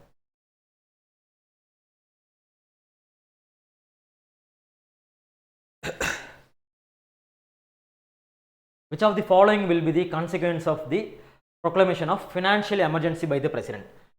ஸோ நிதி நெருக்கடி போட்டால் என்னெல்லாம் நடக்கும்? The president can give directions to the states to observe the principle of financial property. ஓகேங்களா? ஸோ அதாவது பிரசிடென்ட் என்ன பண்ணலாம், இந்த ஃபினான்ஷியல் எமர்ஜென்சி டைமில் மாநில அரசுகளுக்கு வழிமுறைகள் வழங்கலாம், நிதியை பார்த்து செலவு பண்ணுங்கள், கம்மியாக இது பண்ணுங்கன்னு சொல்லிட்டு. இது கரெக்டு. அதுக்கு முன்னாடி ஆர்டிகல் 360 மேக்ஸிமம் எல்லாருக்குமே தெரியும். ஃபினான்ஷியல் எமர்ஜென்சி ஆர்டிகல் 360 சொல்லியிருப்பாங்க. Okay, the president can reduce the salaries and allowances of government employees excluding the judges of Supreme Court, High Court and High Court. அப்படி இல்லை, எல்லாரோட சேலரியுமே அவரால் கம்மி பண்ண முடியும். ஸோ அப்போ அந்த ஸ்டேட்மெண்ட் தப்பாக இருக்குது. அடுத்து, all money bills and other financial bills passed by a state legislature can be reserved for the consideration of president. இது கரெக்ட் தான். ஓகேங்களா? ஸோ இன்கேஸ் ஃபினான்ஷியல் எமர்ஜென்சி போட்டாச்சுன்னா இந்த மாதிரி மணி பில் இல்லை அதர் ஃபினான்ஷியல் பில்ஸ் எல்லாமே பிரசிடென்ட் பார்வைக்கு போனதுக்கப்புறம் தான் அது நிறைவேறுமா இல்லையான்றதை முடிவு பண்ண முடியும். ஸோ அப்படி பார்க்கும்போது 1 மற்றும் 3, ஸோ இதுதான் கரெக்டாக இருக்குது. செகண்ட் ஸ்டேட்மெண்ட் வந்து தப்பாக இருக்குது. ஓகே, அதே மாதிரி ஃபினான்ஷியல் எமர்ஜென்சி இந்தியாவில் இது வரைக்கும் போட்டிருக்காங்களா அப்படின்னு பார்த்தீங்கன்னா இது வரைக்கும் இந்தியாவில் இம்ப்ளிமெண்ட் ஆனதில்லை. பட் ஒரு டைமில் ஃபினான்ஷியல் எமர்ஜென்சி வர மாதிரி இருந்த சுச்சுவேஷன் தான் 1990s. அதுக்கப்புறம் தான் நம்ம எல்பிஜி கொண்டு வந்து அதில் நம்ம தப்பிச்சு வந்திருப்போம்னு சொல்லியிருப்பாங்க. ஏன்னா அப்போ இந்தியாவில் ஃபினான்ஷியல் எமர்ஜென்சி இது வரைக்கும் வந்ததில்லை. அடுத்து, ஸோ இதுவுமே டைரக்ட் கொஷின் தான். டைரெக்டாக ஆர்டிகல் கொடுத்து அதை மேட்ச் பண்ண சொல்லியிருக்காங்க. ஆர்டிகல் 170 எதை பற்றி பேசுது அப்படின்னா, composition of the legislative assembly. Okay, legislative assembly அதாவது நீங்கள் பார்த்தீங்கன்னா ஆர்டிகல் 81 லோக்சபா பற்றி சொல்லியிருப்பாங்க. அப்போ இது கூட 89 ஆட் பண்ணிங்கன்னா 170. அப்போ லோக்சபாக்கு ஈக்குவலாக யார் இருப்பா அப்படின்னா ஸ்டேட் லெஜிஸ்லேட்டிவ் அசம்பிளி. அப்போ 170 ஸ்டேட் லெஜிஸ்லேட்டிவ் அசம்பிளி. அடுத்து ஆர்டிகல் 171 எதை பற்றி பேசுனா, கம்போசிஷன் ஆஃப் லெஜிஸ்லேட்டிவ் கவுன்சில். அதுக்கு அடுத்த ஆர்டிகல் எதை பற்றி பேசும் அப்படின்னா மாநில சட்ட மேலவையை பற்றி பேசும். அடுத்து 172 எதை பற்றி பேசுனா, duration of state legislature. Okay, அதாவது மாநில சட்டமன்றத்தோட பதவி காலத்தை பற்றி பேசு. 173 எதை பற்றி பேசுனா, qualification of for membership of the state legislature. இதுவுமே நீங்கள் எல்லாத்துக்குமே நீங்கள் 84 ஆட் பண்ணலாம். பட் இது மட்டும் வராது, 171 மட்டும் வராது. ஓகேங்களா? ஸோ அது தவிர மற்ற எல்லாமே அப்படி வரும். ஏன்னா நீங்கள் அங்கே குவாலிஃபிகேஷன் பார்த்தீங்கன்னா 84 கொடுத்துருப்பாங்க. ஓகே, எம்பியோட குவாலிஃபிகேஷன் 84 கொடுத்துருப்பாங்க. அப்போ அது கூட 89 ஆட் பண்ணிங்கன்னா 173. 173ல் ஒரு ஸ்டேட் லெஜிஸ்லேட்டிவ் அசம்பிளி உறுப்பினருக்கான குவாலிஃபிகேஷன் என்ன இருக்கும் அப்படின்றத கொடுத்துருப்பாங்க 173. ஸோ அப்படி பார்க்கும்போது 2143.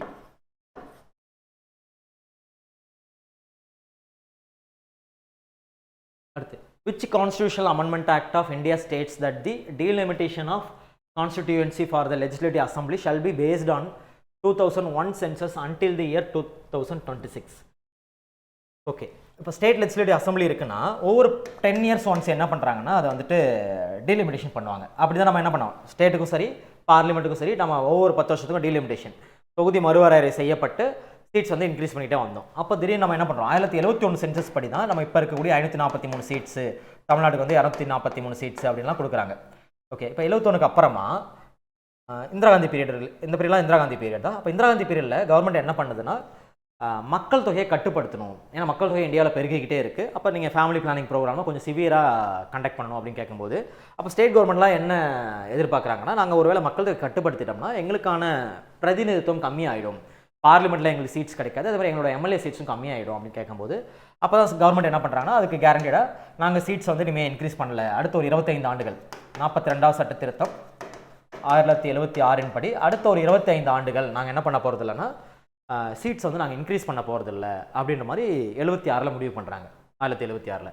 அப்போ மறுபடியும் 2001 வரும்போது 84வது சட்ட திருத்தம் 2001 மறுபடியும் என்ன பண்ணாங்கன்னா அடுத்த ஒரு 25 ஆண்டுகள் நாங்கள் வந்துட்டு இந்த டீலிமிட்டேஷன் பண்ண போகிறதில்ல அப்படின்னு சொல்லிட்டு எக்ஸ்டெண்ட் பண்ணாங்க. அதுக்கப்புறமா என்ன பண்ணாங்கன்னா 87வது சட்ட திருத்தம்னு சொல்லிட்டு ஒன்று கொண்டு வந்தாங்க 2003.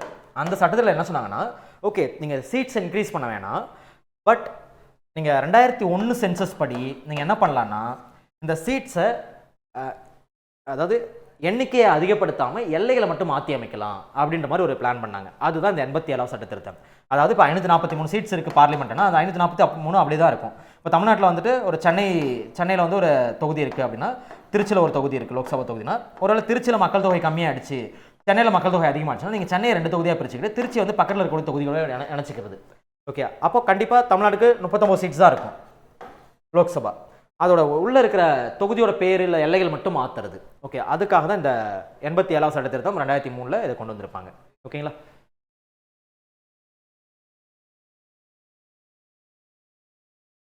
அடுத்து பார்த்தீங்கன்னா கூற்று காரணம். ஒவ்வொரு அரசியல் கட்சியும் சொந்தமாக கொறடாவை கொண்டிருக்கும். ஸோ அது கரெக்ட் தான். அடுத்து இவரின் வழிகாட்டுதல் படி உறுப்பினர்கள் செயல்படவில்லை எனில் அவர்கள் மீது ஒழுங்கு நடவடிக்கை எடுப்பார். ஓகே, ஸோ ரெண்டுமே கரெக்ட் தான், கூற்று காரணம் ரெண்டுமே சரி தான். ஸோ அதே மாதிரி கூற்று மற்றும் காரணம் சரி, மேலும் காரணம் கூற்றுக்கான சரியான விளக்கமாகும். அப்போ அந்த கொறடான்ற பதவி, ஓகே கொறடான்ற பதவி விப்புன்ற பதவியை நம்ம யாரை பார்த்து எடுத்துக்கிட்டோம் அப்படின்னா பிரிட்டிஷை பார்த்து எடுத்துக்கிட்டோம். ஓகே, பிரிட்டிஷ் கான்ஸ்டியூஷனில் எடுத்துக்கிட்டு தான் கொறடான்ற பதவி. ஆனால் அந்த கொறடான்ற பதவியை பற்றி நம்ம அரசியல் அமைப்பிலோ ஓகே அரசமைப்பில் அதே மாதிரி சட்டமோ இல்லை அவை ப்ரொசீஜர்ஸோ அதாவது பார்லிமெண்ட்ரி ப்ரொசீஜர்ஸ்லையோ நம்ம இதை பற்றி மென்ஷன் பண்ணல. ஓகே, இது வந்து நம்ம ஒரு ஜஸ்ட் ஒரு கன்வென்ஷனாக மரபாக தான் நம்ம பின்பற்றிட்டு இருக்கோம் கட்சியின் கொறடான்னு சொல்லிட்டு. பட் கொறடாவுக்கு இந்த மாதிரியான அதிகாரங்கள் உண்டு. கொறடாவோட உத்தரவை மீறி யாராவது அவையில் வாக்களிக்கிறாங்க இல்லை மீறி செயல்படுறாங்க அப்படின்னா அவங்கள கட்சித்தாவல் அடிப்படையில் தகுதி நீக்கம் செய்யறதுக்கான பரிந்துரை இவரால் செய்ய முடியும் சபாநாயகர்கிட்ட. ஸோ அப்படி தான் இப்போ தமிழ்நாட்டில் பார்த்துருப்பீங்க இல்லையா, இப்போ டிவிகே கவர்மெண்ட் ஆட்சி அமைக்கும் போது ஏடிஎம்கே கொறடா என்ன சொல்கிறாங்கன்னா டிவிகேவுக்கு ஆதரவு கொடுக்கக்கூடாதுன்னு சொல்லியிருப்பாங்க. But SP Velumani CV Shanmugam இந்த மாதிரி டீம் தனியாக இருக்கிறவங்க என்ன பண்ணியிருப்பாங்கன்னா டிவிகே கவர்மெண்ட்டுக்கு ஆதரவு கொடுத்துருப்பாங்க. அப்போ இவங்களை நீங்கள் என்ன பண்ணணும்னா கட்சியோட கொறடா உத்தரவை மீறிட்டாங்கன்னு சொல்லிட்டு தகுதி நீக்கம் செய்யணும், கட்சித்தாவல் அடிப்படையில் அவங்க தகுதி நீக்கம் செய்யணும்னு சொல்லிட்டு ஏடிஎம்கே சார்பாக சபாநாயகர்கிட்ட கம்ப்ளைண்ட் கொடுத்துருப்பாங்க. ஓகே, பட் அந்த கொஞ்ச நாளைக்கு அப்புறமும் இவங்க எல்லாமே ஒன்றா சேர்ந்துருப்பாங்க, ஒரு குறிப்பிட்ட பேர்லாம் ஒன்றா சேர்ந்ததுக்கப்புறமா அந்த கம்ப்ளைண்ட்டை வாபஸ் வாங்கிட்டாங்க. ஓகே, ஸோ அப்போ கொறடாவுக்கு இந்த அளவுக்கு பவர் உண்டு. பட் கொறடான்ற பதவியை நம்ம அரசியலமைப்புலையோ இல்லை சட்டத்திலோ நம்ம எங்கேயுமே குறிப்பிடலை. ஓகேங்களா, இது வந்து ஜஸ்ட் ஒரு மரபாக நம்ம பின்பற்றிட்டு இருக்கோம். அப்போ கூற்று காரணம் இரண்டுமே சரியாக தான் இருக்குது.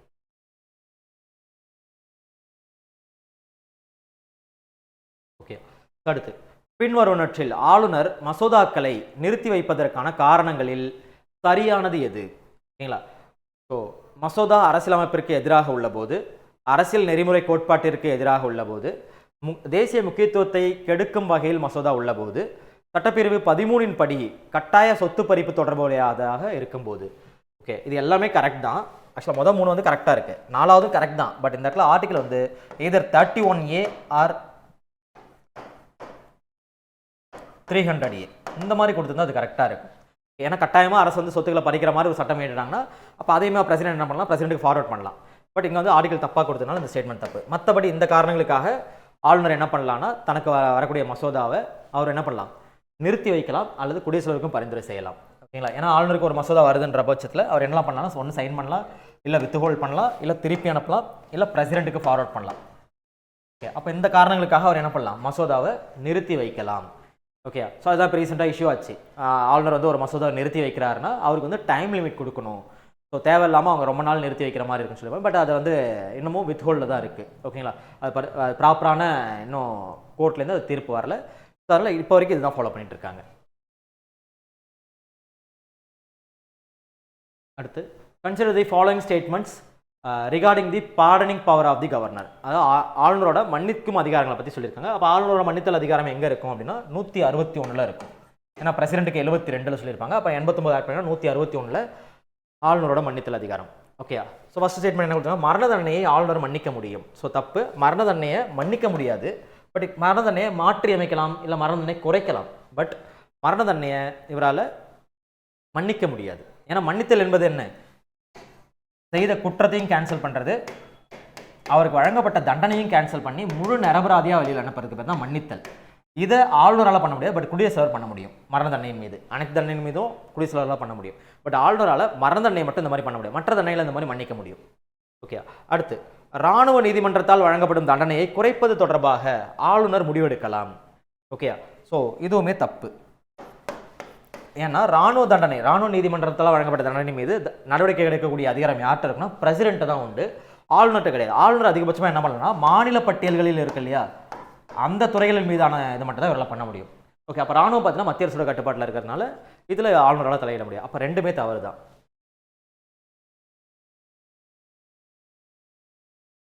அடுத்து, consider the following statements. Part 5 of the Indian constitution describes about the opposition leader. Okay. பகுதி 5ல் இந்தியன் கான்ஸ்டியூஷன் வந்து அப்போசிஷன் எதிர்க்கட்சி தலைவரை பற்றி சொல்லியிருக்காங்க.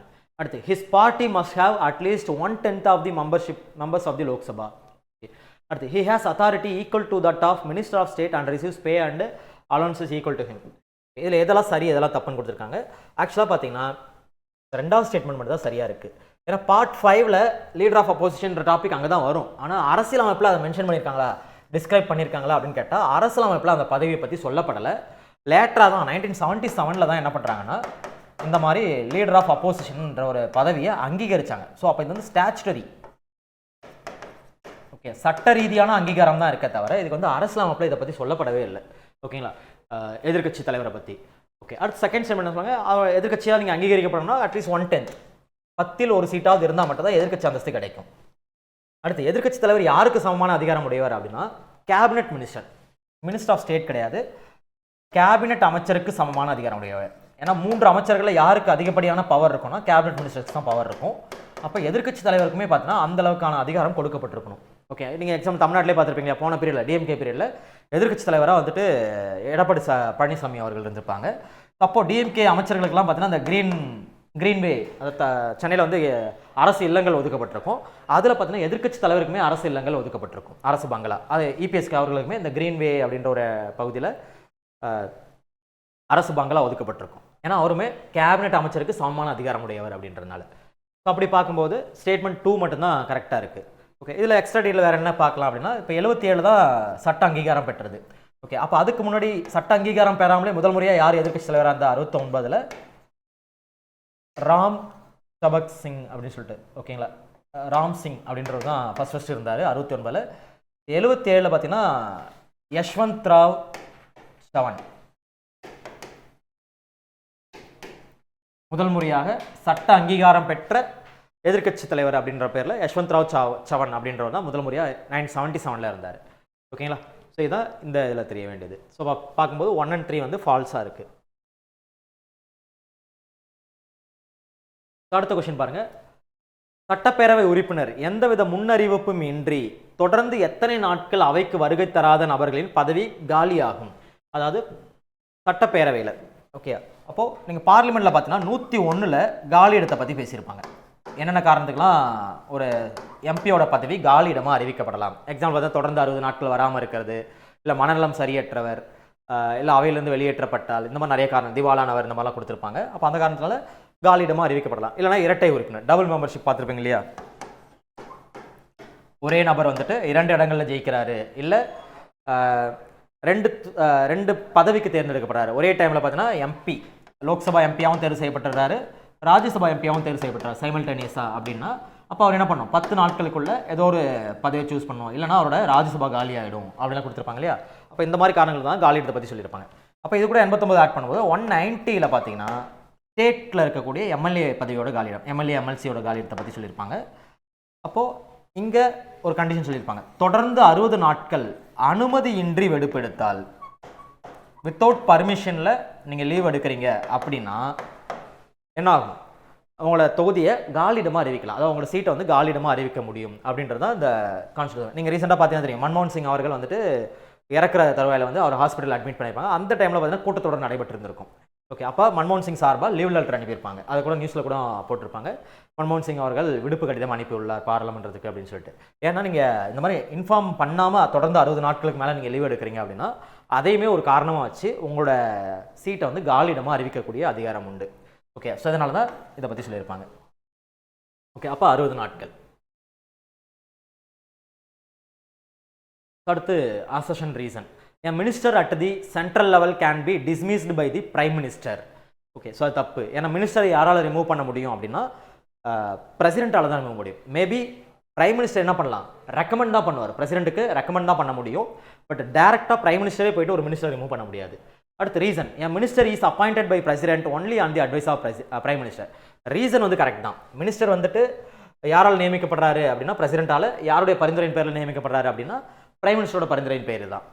பட் இதனால் பிரைம் மினிஸ்டர் டேரெக்டாக போயிட்டு ஒரு மினிஸ்டர் ரிமூவ் பண்ண முடியுமான்னு கேட்டால் முடியாது. சரிங்களா? அப்போ டி ஆப்ஷன் கூற்று தவறு, காரணம் சரியா இருக்கு.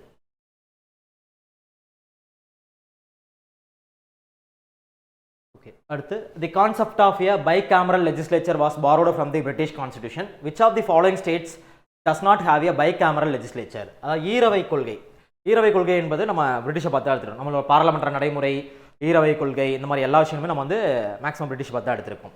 அப்போ இதுவுமே நம்ம பிரிட்டிஷ் பார்த்து எடுத்திருக்கோம். அப்போ கீழே இருக்கக்கூடிய ஆப்ஷன்ஸில் எந்த ஸ்டேட்ஸ்லாம் வந்துட்டு ஈரவை கிடையாதுன்னு கேட்டிருக்காங்க.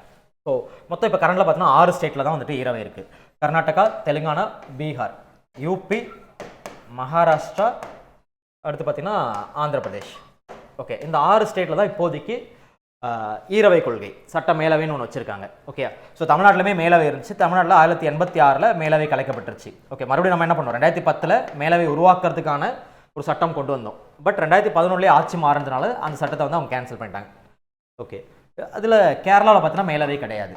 ஓகே, அதே மாதிரி வேறு என்ன கேட்கலாம் அப்படின்னா, லாஸ்ட்டாக எந்த ஸ்டேட்டில் மேலவை கலைக்கப்பட்டதுன்னா 2019 ஜம்மு அண்ட் காஷ்மீரில் மேலவை கலைக்கப்பட்டது. ஏன்னா ஜம்மு அண்ட் காஷ்மீர் 2019 யூனியன் டெரிட்டரியாக மாற்றினாங்க. ஸோ அந்த டைமில் ஜம்மு அண்ட் காஷ்மீர் வந்து மேலவே நீக்கிட்டாங்க.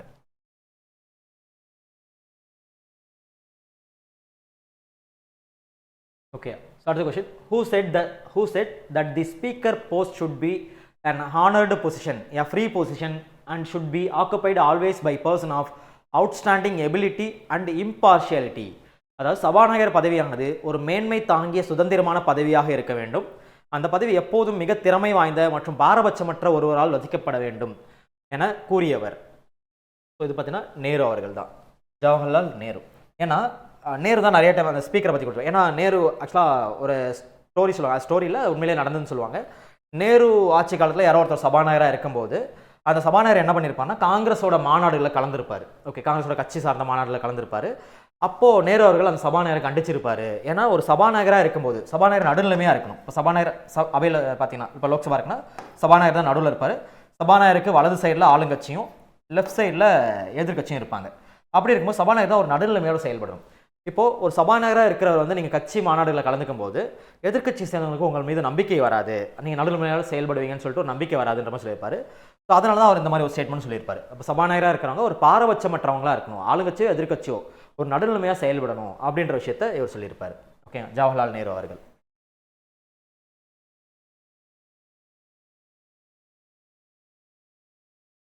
அடுத்து ஒரு 2 ஸ்டேட்மெண்ட் கொடுத்துருக்காங்க. Prime minister and 2 to 4 most influential persons are members. With them, the Prime Minister openly consults all political and administrative information. Which cabinet can be described by the above statement? ஓகேங்களா, அது மேலே ஒரு 2 statement கொடுத்தாங்க. என்னென்னா, பிரதமர் மற்றும் 2 முதல் 4 செல்வாக்குமிக்க நபர்கள் உறுப்பினராக உள்ளனர். இவர்களிடம் பிரதமர் அனைத்து அரசியல் மற்றும் நிர்வாக தகவல்களையும் வெளிப்படையாக கலந்தாலோசிக்கிறார். மேற்காணும் கூற்றுகளை குறிப்பிடப்படும் அமைச்சரவை எது? ஒரு 4 அமைச்சரவை கொடுத்துருங்க. அதாவது kitchen cabinet, family cabinet, shadow cabinet, active cabinet. Okay, இதோட ஆப்ஷன் எல்லாருக்குமே தெரியும், கிச்சன் கேபினெட் தான். ஓகே, ஏன்னா பிரதமர் மற்றும் அவருக்கு வேண்டப்படக்கூடிய ஒரு 2லேருந்து ஒரு 4 பேருக்குள்ள ஒரு மீட்டிங் அரேஞ்ச் பண்ணுறாங்கன்னா அதுக்கு பேர் தான் கிச்சன் கேபினெட். அது கேபினெட்டுக்குள்ள ஒரு கேபினெட், அதுக்கு பேர் தான் கிச்சன் கேபினெட் சொல்லுவாங்க. இப்போ நீங்கள் கேபினெட் மீட்டிங் சொல்கிறோம்ல, அமைச்சரவை கூட்டத்தொடர், அமைச்சரவை கூட்டத்தொடரில் எல்லா கேபினெட் மினிஸ்டர்ஸும் கலந்துப்பாங்க. ஆனால் அந்த கிச்சன் கேபினெட்டில் மினிஸ்டர்ஸ் தான் கலந்துக்கணும்னு அவசியம் இல்லை, மினிஸ்டர்ஸும் இருக்கலாம். அட் த சேம் டைம் அவர் ஃபேமிலி ஃப்ரெண்ட்ஸோ, ஃபேமிலி மெம்பர்ஸ் ஆர் ஃப்ரெண்ட்ஸ், ரொம்ப நெருங்கிய நண்பர்கள், இவங்கள வச்சு மீட்டிங் போகிறதுக்கு பேரும் என்ன தான், கிச்சன் கேபினெட் தான். அது சிம்பிளாக சொல்லணும்னா கேபினெட் மீட்டிங் வேறு, கிச்சன் கேபினெட் வேறு. கிச்சன் கேபினெட்டில் கண்டிப்பாக மினிஸ்டர்ஸ் தான் இருக்கணுமான்னு கேட்டால் கிடையாது, பிரதமருக்கு வேண்டப்பட்ட நபர்கள் யாராக வேணால் உள்ள வரலாம். ஓகேங்களா? ஸோ அவங்க கூட ஓப்பனாக அவர் பேசுறதுக்கான ஒரு இதுதான், அதுக்கு பேர் தான் கிச்சன் கேபினெட் சொல்லுவாங்க. கேபினெட்டுக்குள்ளே ஒரு கேபினெட் அப்படின்ற மாதிரி சொல்லுவாங்க. பட் ஃபேமிலி கேபினெட்னு சொல்லிட்டு எந்த ஒரு டேர்மும் கிடையாது. அது ஷேடோ கேபினெட். ஷேடோ கேபினெட் பார்த்தீங்கன்னா பிரிட்டிஷில் ஃபாலோ பண்ணுறாங்க, அது இங்கிலாண்டில் ஃபாலோ பண்ணிட்டு இருக்காங்க. ஷேடோ கேபினெட்னா ஒன்றும் இல்லை. இப்போ கரண்ட்டில் நம்ம ரூலிங் பார்ட்டி அமைச்சரவை அமைச்சிருப்பாங்க, அப்போசிஷன் பார்ட்டி அமைச்சரவை இருக்காது. பட் ரூலிங் பார்ட்டிக்கு ஆப்போசிட்டாக அப்போசிஷன் பார்ட்டியும் ஒரு ஃபார்முலா ஒரு கேபினெட் ஃபார்ம் பண்ணுறாங்க. இப்போ கரண்ட்டில் பார்த்தீங்கன்னா ஃபினான்ஸ் மினிஸ்டர் நிர்மலா சீதாராமன் அவர்கள் இருக்காங்க ஃபினான்ஸ் மினிஸ்டர்னா, அப்போசிஷன் பார்ட்டி சார்பாக அவங்க யாராவது ஒருத்தரை சூஸ் பண்ணி இவரை வந்து ஃபினான்ஸ் மினிஸ்டராக ஆக்ட் பண்ண வைக்கிறது. நாங்கள் ஃபினான்ஸ் மினிஸ்டராக இருந்தால் இந்த மாதிரி விஷயங்கள் நாங்கள் கொண்டு வருவோம் அப்படின்றது பேர் தான் ஷேடோ கேபினெட். அது மாதிரி ஆக்டிவ் கேபினெட்னா கரண்ட்டில் இருக்கிற கேபினெட் சொல்லலாம், இல்லை இந்த மாதிரி டேர்ம்ஸும் இப்போ இல்லை. ஓகேங்களா? மேபி ஆக்டிவ் கேபினெட்னா இப்போ இருக்கிற கேபினெட்டை குறிக்கிறதா கூட இருக்கலாம். ஓகே, ஸோ அப்போ கிச்சன் கேபினெட்னா இதுதான். அடுத்து match the following states and governors special responsibilities. Okay, ஏன்னா ஒரு சில ஸ்டேட்டில் கவர்னருக்கு கூடுதல் பொறுப்புகள் வழங்கப்பட்டிருக்கும். ஸோ அப்படி தான் கொடுத்துருக்காங்க. இப்போ மத்திய பிரதேஷில் பார்த்தீங்கன்னா மினிஸ்டர் ஆஃப் ட்ரைபல் வெல்ஃபேர். மத்திய பிரதேஷ், ஜார்க்கண்ட், ஒடிசா இந்த மாதிரி மாநிலங்களில் இருக்கக்கூடிய ஆளுநர்கள் பார்த்தீங்கன்னா ட்ரைபல் வெல்ஃபேரை அவங்க கூடுதலாக கவனிக்கிற மாதிரி இருக்கும். ஓகே, மத்திய பிரதேஷில். ஓகே, ஸோ இதான் வந்துட்டு சொல்லியிருப்பாங்க. Madhya Pradesh minister of tribal welfare. Okay, அடுத்து குஜராத்தில் பார்த்தீங்கன்னா டெவலப்மெண்ட் ஆஃப் பேக்வர்ட் ஏரியாஸ். ஏன்னா அந்த சௌராஷ்டிரா, அந்த கட்ச், ரான் ஆஃப் கட்ச் இந்த பகுதியெல்லாம் ரொம்ப பின்தங்கிய பகுதியெல்லாம் இருக்கிறதுனால அதை டெவலப் பண்ணணும் அப்படின்றதுக்காக அதுவுமே யாரோட பொறுப்பில் வந்துன்னா ஆளுநரோட பொறுப்பில் வந்து இதுதான் 371 சப்கிளாஸ் 2ல் சொல்லியிருப்பாங்க. நான் 371 என்ன சொல்லணும்னா ஸ்பெஷல் ப்ரொவிஷன்ஸ் பற்றி பேசும், அதில் சப்கிளாஸ் 2 எதை பற்றி பேசுனா குஜராத்தை பற்றி பேசும். அடுத்து நாகாலாந்து. ஸோ நாகாலாந்து பார்த்தீங்கன்னா நாகாலாந்து வந்து லா அண்ட் ஆர்டர். ஏன் நாகாலாந்து வந்து லா அண்ட் ஆர்டர்னா, நாகாலாந்தில் பார்த்தீங்கன்னா இந்த நிறைய கவர்மெண்ட்டுக்கு அகெயின்ஸ்டான நிறைய ஆர்கனைசேஷன் அந்த டைமில் இருந்ததுனால, இந்த நாகாஸ் அந்த மாதிரிலாம் சொல்லுவாங்க இல்லையா, ஸோ அவங்களை கட்டுப்படுத்துறது வந்துட்டு ஆளுநரோட கட்டுப்பாட்டில் இருக்கும். ஓகேங்களா? So law and order. அசாமில் பார்த்தீங்கன்னா minister of administration of tribal areas. ஏன்னா நீங்கள் 6th ஷெட்யூலில் சொல்லியிருக்காங்க இல்லையா, 6வது அட்டவணை ஏடிஎம் ஸ்கொயர்னு சொல்லுவோம் இல்லையா, அசாம், திரிபுரா, மேகாலயா, மிசோரம் இந்த மாதிரி ஏரியாலாம் பார்த்தீங்கன்னா இந்த அட்மினிஸ்ட்ரேஷன் ஆஃப் ட்ரைபல் ஏரியாஸ் அப்படின்றது அந்த பகுதியில் நிர்வகிக்கும் அதிகாரமானது ஆளுநருக்கு கூடுதல் பொறுப்பாக வழங்கப்படும். ஸோ இதுதான் இங்கே கொடுத்துருப்பாங்க. ஓகேங்களா? ஸோ அப்படியே மேட்ச் பண்ணிங்கன்னா 4-3-1-2 இதெல்லாமே ஒவ்வொரு ஸ்டேட்லேயும் ஆளுநர் வந்துட்டு ஒரு கூடுதல் பொறுப்பு வகிப்பாங்க. அந்த ஸ்டேட்டோட நேச்சரை பொறுத்து அது மாறும். ஓகேங்களா?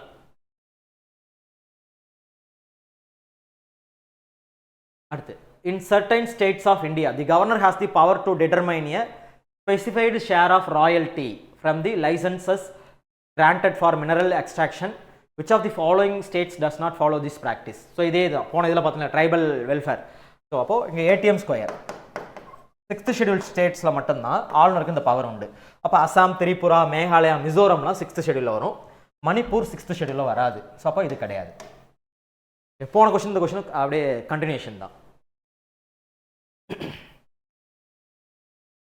அடுத்து, choose the correct statement. The Comptroller and Auditor General of India was appointed by President on the recommendation of Prime Minister. CAG article 148ல சொல்லியிருப்பாங்க இல்லையா, 148ல் சொல்லியிருப்பாங்க. அதாவது இந்திய அரசியலமைப்பின் மிக முக்கியமான பதவின்னு சொல்லிட்டு அம்பேத்கர் அவர்கள் சொல்லியிருப்பார். ஓகே, அந்த பதவியை நியமிக்கிறது யார், அப்பாயின்ட் பண்ணுறது யாருன்னா பிரசிடென்ட் தான். பட் யாரால பரிந்துரை செய்யப்படுவார், யார் அந்த பதவிக்கு அப்பாயின்மெண்ட் சொல்லி யார் பரிந்துரை செய்யணும்னா பிரைம் மினிஸ்டர் தான். அப்படி தான் இப்போ யார் அப்பாயின்ட் பண்ணியிருக்காங்க அப்படின்னா சஞ்சய் மூர்த்தி. இவர் தான் இந்தியாவோட இப்போதைக்கு CAG. His or her office is 5 years or 60 years of age. அப்படி இல்லை, 6 ஆண்டுகள் அல்லது 65 வயதுகள். ஓகேங்களா? சப்போஸ் செகண்ட் ஸ்டேட்மெண்ட் தப்பாக இருக்குது, Third statement, he sent his or her resignation letter to the president. Okay, இவர் இன்கேஸ் ராஜினாமா பண்ணுறதா இருந்தால் பிரசிடென்ட் தான் அனுப்பணும். ஏன்னா இவங்க அப்பாயின்மெண்ட் அப்பயே ஒரு வார்த்தை யூஸ் பண்ணுவாங்க, warrant under his hand and seal. குடியரசுத் தலைவரால் கையொப்பமிடப்பட்ட பணி ஆணையம் பெற்று நியமிக்கப்படுகிறார்கள் அப்படின்னு சொல்லிட்டு கொடுத்துருப்பாங்க. அப்போ முழுக்க முழுக்க இவங்க யாருக்கு பொறுப்பாக நடந்துக்கணும் அப்படின்னா பிரசிடென்ட்டுக்கு தான் பொறுப்பாக நடந்துக்கணும். அப்போ ராஜினாமா கடிதத்தை அவங்களுக்கு தான் அனுப்புவாங்க. He is eligible for reappointment. ரீஅப்பாயின்மெண்ட்டுக்கு எலிஜிபிள் கிடையாது. ஒரு சில போஸ்டிங்ஸ்லாம் இருக்குது, அவங்களாம் ரீஎலிஜிபிள் கிடையாது. ஸோ அப்படி தான் இந்த சிஏஜியுமே பார்த்தீங்கன்னா ரீஅப்பாயின்மெண்ட்டுக்கு எலிஜிபிள் கிடையாது. அப்படி பார்க்கும்போது 1 and 3. அடுத்து, which of the following articles of the constitution broadly govern the relationship between the prime minister and the president? Okay, prime minister and president. Article 75 என்ன சொல்லுவோம், பிரதமர் குடியரசுத் தலைவரால் நியமிக்கப்படுகிறார். மேலும் பிரதமரின் பரிந்துரையின் பெயரில் குடியரசுத் தலைவர் குடியரசுத் தலைவர் அமைச்சர்களை நியமனம் செய்கிறார். ஸோ இதான் பார்த்தீங்கன்னா ஆர்டிகல் 75 சொல்லியிருப்பாங்க. அடுத்து 73 இவரை பற்றி வராது. ஓகே, 78 பிரதமரின் கடமைகள். ஓகே, பிரதமர் என்னென்ன இன்ஃபர்மேஷன்லாம் பிரசிடென்ட்டுக்கு ஃபர்னிஷ் பண்ணணும், இதை பற்றிலாம் 78 சொல்லியிருப்பாங்க. 76 பார்த்தீங்கன்னா அட்டார்னி ஜெனரல், அது இங்கே வராது. சரிங்களா. அடுத்து 74 பார்த்தீங்கன்னா உள்ளே வரும். ஏன்னா 74மே பிரைம் மினிஸ்டர் அண்டு பிரசிடென்ட்டை பற்றி பேச தான். குடியரசுத் தலைவருக்கு ஆலோசனை மற்றும் உதவி வழங்க பிரதமரை தலைமையாக கொண்ட அமைச்சரவை குழு செயல்படும். இதுதான் 74 சொல்லியிருப்பாங்க. சரிங்களா. ஸோ அப்படின்றப்போ 135, 74, 75, 78 இந்த 3 ஆர்டிகல் தான் இவரை பற்றி பேசியிருக்கோம். சரிங்களா. அடுத்து, consider the following statements regarding the speaker. Maintaining order and decorum within the proceeding of the legislative assembly is the duty of the speaker. So first statement correct. Okay, அவர் தான் என்ன பண்ணுவார், டெக்கோரம், அதாவது அவையோட மாண்பை உறுதி செய்யற, யார் பேசணும், என்ன வார்த்தை பயன்படுத்தணும், இதெல்லாம் யாரோட கட்டுப்பாட்டில் இருக்குன்னா ஸ்பீக்கரோட கட்டுப்பாட்டில் தான் இருக்கும். அடுத்து, the speaker has the authority to decide whether a bill is money bill or not. So இதுவும் கரெக்ட் தான். ஏன்னா பண மசோதா கண்டிப்பாக கீழவையில் தான் கொண்டு வரும். அப்போ கீழவோட தலைவராக யார் இருப்பானா, சபாநாயகர் தான் இருப்பார். அப்போ சபாநாயகர் தான் அந்த அதிகாரம் உண்டு. ஒரு மசோதா பண மசோதாவா இல்லையான்னு சொல்லிட்டு அங்கீகரிக்கக்கூடிய அதிகாரம் அவர்கிட்ட தான் உண்டு. அடுத்து, the speaker has the power to disqualify a member of this legislative assembly under the anti-defection law contained in the 9th schedule. Okay, எல்லாமே கரெக்ட் தான். ஆனால் contained in the 10th schedule கொடுத்துருந்தா இது கரெக்டாக இருந்திருக்கும். ஓகே, ஏன்னா 10வது அட்டவணையில் தான் கட்சித்தாவலை பற்றி சொல்லியிருப்பாங்க.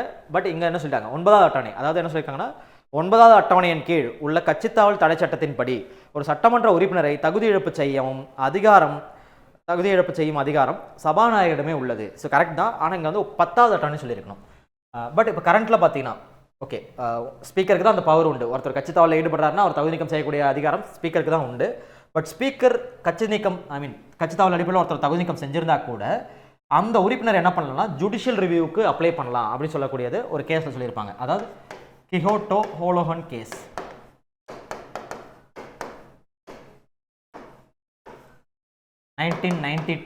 இந்த வழக்கில் என்ன சொல்லியிருப்பாங்கன்னா, அந்த மெம்பர் ஸ்பீக்கரால் கட்சி தாவல தடை சட்டத்தின்படி ரிமூவ் செய்யப்பட்டிருந்தாலுமே அவர் தரப்பில் நியாயம் இருக்குது அப்படின்னா அவர் ஜுடிஷியல் ரிவ்யூக்கு, அதாவது நீதி புனராய்வுக்கு உட்படுத்தப்படலாம். கோர்ட்டுக்கு போயிட்டு அவரோட உறுப்பினர் பதவியை மீட்டெடுக்கலாம் அப்படின்ற மாதிரி சொல்லியிருப்பாங்க. அப்போ இவர் சபாநாயகர் சொல்கிறதா ஃபைனல் கிடையாது. அதுக்கப்புறம் நீங்கள் என்ன பண்ணலாம், ஜுடிஷியல் ரிவ்யூக்கு உட்படுத்த முடியும். சரிங்களா. ஸோ இதான் சொல்லியிருப்பாங்க. அப்படி பார்க்கும்போது ஆப்ஷன் டி தான் 1 and 2 வந்து கரெக்டாக இருக்குது, 3 வந்து ஃபால்ஸாக இருக்குது. ஓகே, அடுத்து, if any question arises as to the age of judge of a high court, the question shall be decided by the president after the consultation with, அதாவது உயர்நீதிமன்ற நீதிபதி ஒருவரின் வயது குறித்த ஏதேனும் கேள்வி எழுந்தால் அக்கேள்வி பின்வருபவர்களுடன் கலந்தாலோசித்த பிறகு குடியரசுத் தலைவரால் தீர்மானிக்கப்படும். ஓகே, அப்போ ஒரு ஜட்ஜி, ஒரு உயர்நீதிமன்ற ஜட்ஜோட வயதின் தொடர்பாக ஏதோ கேள்வி எழுது, வயது தப்பாக இருக்குது, இந்த மாதிரி ஏதோ கேள்வி எழுதுனா அதில் யாரோட முடிவு இறுதியாக இருக்குன்னா குடியரசோட முடிவு தான் இறுதியானது. ஆனால் குடியரசுத் தலைவர் யார்கிட்ட கலந்தாலோசிக்கணும் அப்படின்னு கேட்டிருக்காங்க. அதுக்கு கரெக்டான ஆன்சர் பார்த்தீங்கன்னா இந்தியாவின் தலைமை நீதிபதி. ஓகேங்களா. அதாவது சுப்ரீம் கோர்ட்டோட தலைமை நீதிபதி இருக்கார் இல்லையா, ஸோ அவங்கள்ட்ட தான் அவர் கலந்தாலோசிக்கணும். இதை பற்றி தான் ஆர்டிகல் 217 சப்கிளாஸ் 3 சொல்லியிருப்பாங்க. 217 இந்த மாதிரி வயது தொடர்பான ஏதேனும் பிரச்சனைகள் ஏற்படும் போது குடியரசுத் தலைவர் தான் தீர்மானிப்பார் அந்த வயதை பற்றி. பட் அவர் யார்கிட்ட கலந்தாலோசிக்கணும் அப்படின்னா உச்சநீதிமன்றத்தின் தலைமை நீதிபதி கிட்ட அவர் கலந்தாலோசிக்கணும் அப்படின்னு சொல்லியிருப்பாங்க.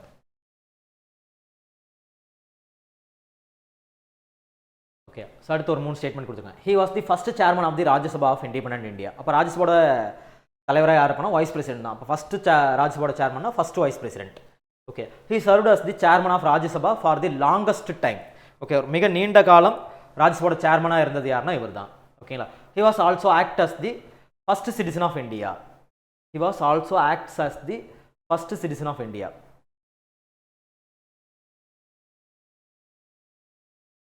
இவர் இந்திய நாட்டின் முதல் குடிமகனாகவும் விளங்கினார். ஓகே, லேட்டராக அவர் ஏன்னா ராதாகிருஷ்ணன் அவர்கள் பின்னாட்கள் அவர் வந்து பிரசிடெண்டாக வந்திருப்பார் இல்லையா, ஸோ அதனால் அதை சொல்லியிருக்காங்க. ஓகே, ஸோ அப்படி பார்க்கும்போது டாக்டர் ராதாகிருஷ்ணன். ஓகேங்களா. ஸோ ஃபர்ஸ்ட் பாயிண்ட் கொடுத்துருக்காங்க, he was the first chairman of Rajya Sabha. Okay, of independent India. அப்போ ராஜ்யசபாவோட முதல் தலைவராகவும் ராதாகிருஷ்ணன் அவர்கள் தான் அப்பாயின்ட் பண்ணப்பட்டார். ஸோ அந்த டைமில் தான் அவர் என்ன பண்ணியிருப்பார், ராஜ்யசபான்ற பேரே இவர் தான் கொடுத்துருப்பாருன்னு சொல்லுவாங்க. ஆகஸ்ட் 23, 1954. அதுக்கு முன்னாடி வரைக்கும் அது வந்து கவுன்சில் ஆஃப் ஸ்டேட் தான் சொன்னாங்க. இப்போ ராஜ்யசபா தலைவராக வந்து ராதாகிருஷ்ணன் அவர்கள் தான் என்ன பண்ணுறாங்கன்னா ராஜ்யசபா அப்படின்ற ஒரு பேரை கொடுத்துருப்பாங்க. இதே மாதிரி தான் லோக்சபாவுக்கு பேர் கொடுத்தது யார் அப்படின்னா, லோக்சபாவுக்கு பேர் கொடுத்தது ஜிவி மாவலாங்கர்.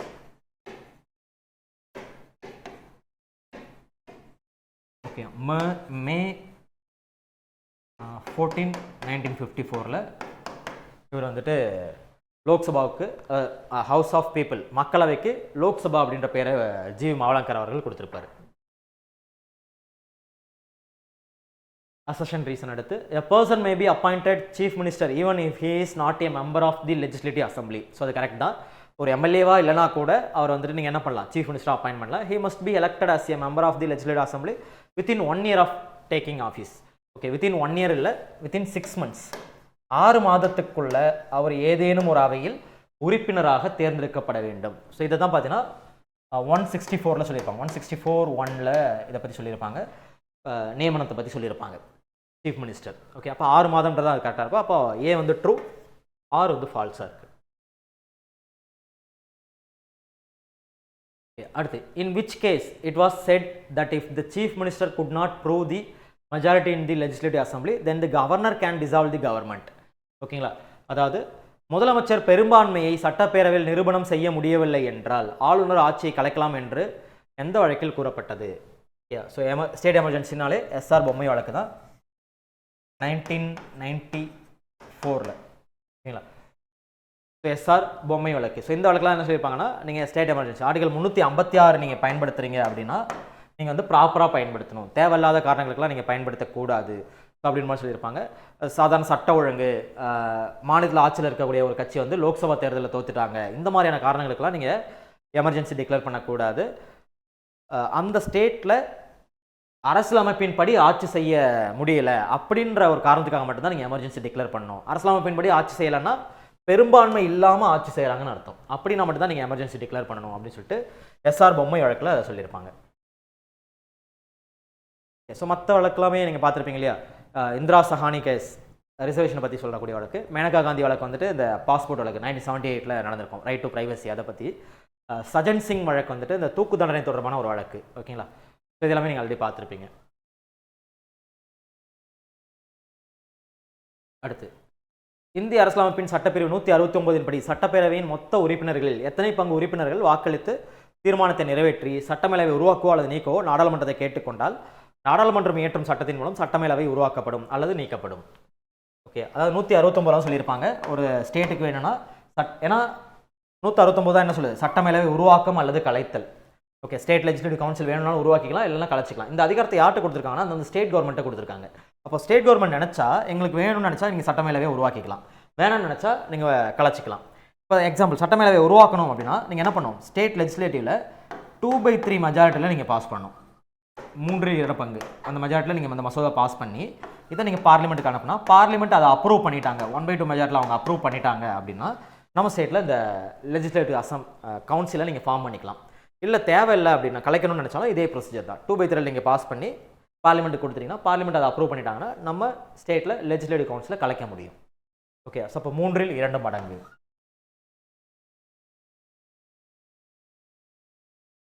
அடுத்து, consider the following statements about the governor. He should have completed 35 years of age. So அது கரெக்ட் தான். 35 வயது பூர்த்தி அடைந்திருக்கணும். His emoluments, allowances and privileges are determined by the president. So president கிடையாது, பார்லிமெண்ட். ஓகே, ஒரு ஆளுநருக்கான ஊதிய மற்றும் சலுகைகளை முடிவு செய்வது யாருன்னா பார்லிமெண்ட். பட் பிரசிடென்ட் ஒரு டைமில் முடிவு பண்ணுவாங்க. எப்பன்னா ஒரே ஆளுநர் 2 ஸ்டேட்டை பார்த்துக்கிறாங்க அப்படின்னா அவங்களுக்கான சேலரி அண்ட் அலவன்சஸை யார் டிசைட் பண்ணோன்னா பிரசிடென்ட் டிசைட் பண்ணுவாங்க, டிட்டர்மைன் பண்ணுறது. ஓகேங்களா. அடுத்து no criminal proceedings can be instituted against him. ஓகேங்களா. Of the above the incorrect statements are.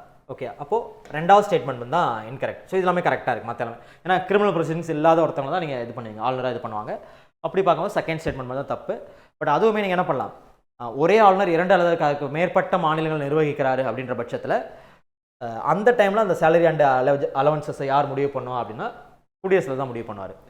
Okay, இங்கேயுமே பார்த்தீங்கன்னா அவங்க முடிவு பண்ணுறது யார், பார்லிமெண்ட் தான். ஆனால் அதற்கான சேலரி அண்ட் அலவன்சஸ் கொடுக்க போகிறது யாருன்னா ஸ்டேட் கவர்மெண்ட். முடிவு பண்ணுறது மட்டும் தான் parliament.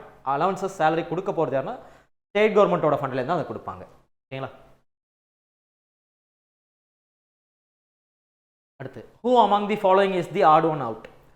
Who did not serve as the acting governor of Tamil Nadu while holding office as the chief justice of the high court. So இதுவுமே ஸ்டாட்டிக் டேட்டா தான். அதாவது இந்த ஆப்ஷன் 4 ஆப்ஷனில் யார் வந்துட்டு தற்காலிக ஆளுநராக செயல்படலை தமிழ்நாட்டில், அதாவது அவங்க அதுக்கு முன்னாடி நான் என்ன வந்திருப்பாங்கன்னா உயர்நீதிமன்ற நீதிபதி. ஏன்னா கவர்னர் போஸ்ட் காலி ஆகுது அப்படின்னா அடுத்ததாக யார் வரணும் அப்படின்னா இங்கே துணை ஆளுநர்னு சொல்லிட்டு ஒரு போஸ்ட் கிடையாது. அப்போ டேரெக்டாக யார் வருவாங்கன்னா chief justice of high court, தலைமை நீதிபதி, உயர்நீதிமன்றத்தில் தலைமை நீதிபதி தான் வருவாங்க தற்காலிகமாக. அப்படி யார் வந்திருக்கா அப்படின்னு கேட்குறாங்க. வந்தவங்கள இல்லாதவங்க யாருன்னு. இப்போ ராஜமன்னார் பார்த்தீங்கன்னா தலைமை நீதிபதியாக இருந்தவர் தான் இங்கே ஆக்டிங்கில் வந்திருப்பார். கோவிந்தன் நாயரும் அதே மாதிரி தான் தற்காலிகமாக 17 நாட்களோ என்னமோ இருந்திருப்பார். ஓகேங்களா. அடுத்து MM இஸ்மாயில், இவருமே இடைக்காலத்துக்கு நம்ம தமிழ்நாட்டில் பார்த்தீங்கன்னா ஆளுநராக இருந்திருப்பார். கிட்டத்தட்ட 47 நாட்கள் நினைக்கிறேன் இவர். ஓகேங்களா. சர்தார் உஜ்ஜல் சிங், இவர் மட்டும்தான் நிரந்தரமாக ஆளுநராக இருந்தார். ஏன்னா இவர் வந்து ஃபஸ்ட்டு இவர் தான் இருந்தார். 69லேருந்து 71 வரைக்கும் சர்தார் உஜ்ஜல் சிங் தான் வந்துட்டு தமிழ்நாட்டோட ஆளுநராக இருந்திருப்பார். அப்போ அவர் வந்து நிரந்தர ஆளுநராக இருந்தவர். மற்ற எல்லாருமே பார்த்தீங்கன்னா தற்காலிகமாக இருந்தவங்க தான். அடுத்து the money bills can be introduced in the parliament without president approval. So இது எல்லாருக்குமே தெரியும், மணி பில் குடியரசோட அனுமதி இல்லாமல் கொண்டு வர முடியாது. அப்போ ஃபர்ஸ்ட் ஸ்டேட்மெண்ட் வந்து தப்பு. அடுத்து the finance commission is appointed by the president. இது கரெக்ட் தான். ஆர்டிகல் 280 படி ஃபினான்ஸ் கமிஷன் குடியரசுத் தலைவரால் தான் அப்பாயிண்ட் பண்ணப்படும். அப்படி தான் இப்போ கரண்ட்டில் பார்த்தீங்கன்னா 16வது நிதிக்குழு போயிட்டுருக்கு. 2026லேருந்து 31 வரைக்கும் 16வது நிதிக்குழு பரிந்துரைகள் தான் நடைமுறையில் இருக்குன்னு சொல்லியிருக்காங்க அரவிந்த் பனகாரி அவர்களோட தலைமையில். அப்போ இது டைரக்ட் கொஸ்டின். இதுவுமே ஸ்டாட்டிக்கான கொஸ்டின் தான். Choose the incorrect pair in the following. First speaker of Lok Sabha G V Mavalankar. Okay, முதல் சபாநாயகர், இந்தியாவோட முதல் சபாநாயகர் யாருன்னா ஜிவி மாவலாங்கர் தான். 1951-52 தேர்தல் அப்போது முதல் முறையாக சபாநாயகராக இவர் தான் வராரு. பட் அதுக்கு முன்னாடி சபாநாயகர் போஸ்டிங்னு ஒன்று உருவாக்குனாங்கல்ல, கவர்மெண்ட் ஆஃப் இந்தியா ஆக்ட் 1919 படி 1921 முதல் முறையாக சபாநாயகராக இருந்தவர் யார் அப்படின்னா ஃப்ரெட்ரிக் ஒயிட். ஓகே, ஒரு ஆங்கிலேயர் தான் இருந்தார். அதுவே முதல் இந்திய சபாநாயகர் யார் 1925 வித்தல்பாய் பட்டேல். ஓகே, இவர் வந்து இந்தியாவோட முதல் இந்திய சபாநாயகர். அதுக்கப்புறம் தான் 51-52 ஆஃப்டர் இண்டிபெண்டன்ஸ் தான் ஜிவி மாவலாங்கர் வர. ஸோ அது கரெக்டாக தான் இருக்குது. First woman speaker of Lok Sabha Meera Kumar. So இதுவுமே தெரியும், இந்தியாவோட முதல் பெண் சபாநாயகர் யார் அப்படின்னா மீரா குமார் அவர்கள் தான். அடுத்து current speaker of Lok Sabha Om Birla. கரண்ட்டில் இவர் தான் இருக்கார், ஓம் பிர்லா. அடுத்து first deputy speaker of Lok Sabha Neelam Sanjeeva ரெட்டின்னு கொடுத்துருக்காங்க. ஸோ அவர் கிடையாது. ஃபர்ஸ்ட் டெபுட்டி ஸ்பீக்கர் நீங்கள் இந்த டைமில் ஜிவி மாவலாங்கர் பீரியட் ஆஃப்டர் இண்டிபெண்டன்ஸ் பார்த்தீங்கன்னா அனந்த சயனம் ஐயங்கார்.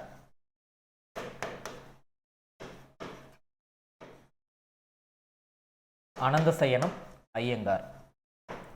அதுவே நீங்கள் ஃப்ரெட்ரிக் ஒயிட் இருந்தார் இல்லையா, ஃபர்ஸ்ட் 1921 உருவாக்கப்பட்ட போது ஃப்ரெட்ரிக் ஒயிட் பீரியடில் அங்கே இருந்தது யாருன்னா சச்சிதானந்த சின்ஹா. கான்ஸ்டியூஷன் அசம்பிளியோட டெம்பரரி சேர்மனாக இருந்தார் இல்லையா. ஸோ அவர் தான் பார்த்தீங்கன்னா இந்தியாவோட முதல் துணை சபாநாயகர். Okay, Frederick White. அது முதல் இந்த பதவி உருவாக்கப்பட்ட போது. ஸோ இதெல்லாம் தெரியும் இல்லையா. 1919 இந்த பதவி உருவாக்கணும்னு சொன்னாங்க. 1921 படி உருவாக்கப்படுது. பட் அந்த டைமில் இந்த பதவியோட பேர் என்னன்னு கொடுத்தாங்கன்னா பிரசிடென்ட் அண்ட் வைஸ் பிரசிடென்ட் தான் சொன்னாங்க. அது தலைவர் துணைத் தலைவர் அப்படின்னு தான் சொல்லிட்டு இருந்தாங்க. அதை தான் என்ன பண்ணாங்க, government of India act 1935 speaker and deputy ஸ்பீக்கர்னு சேஞ்ச் பண்ணாங்க.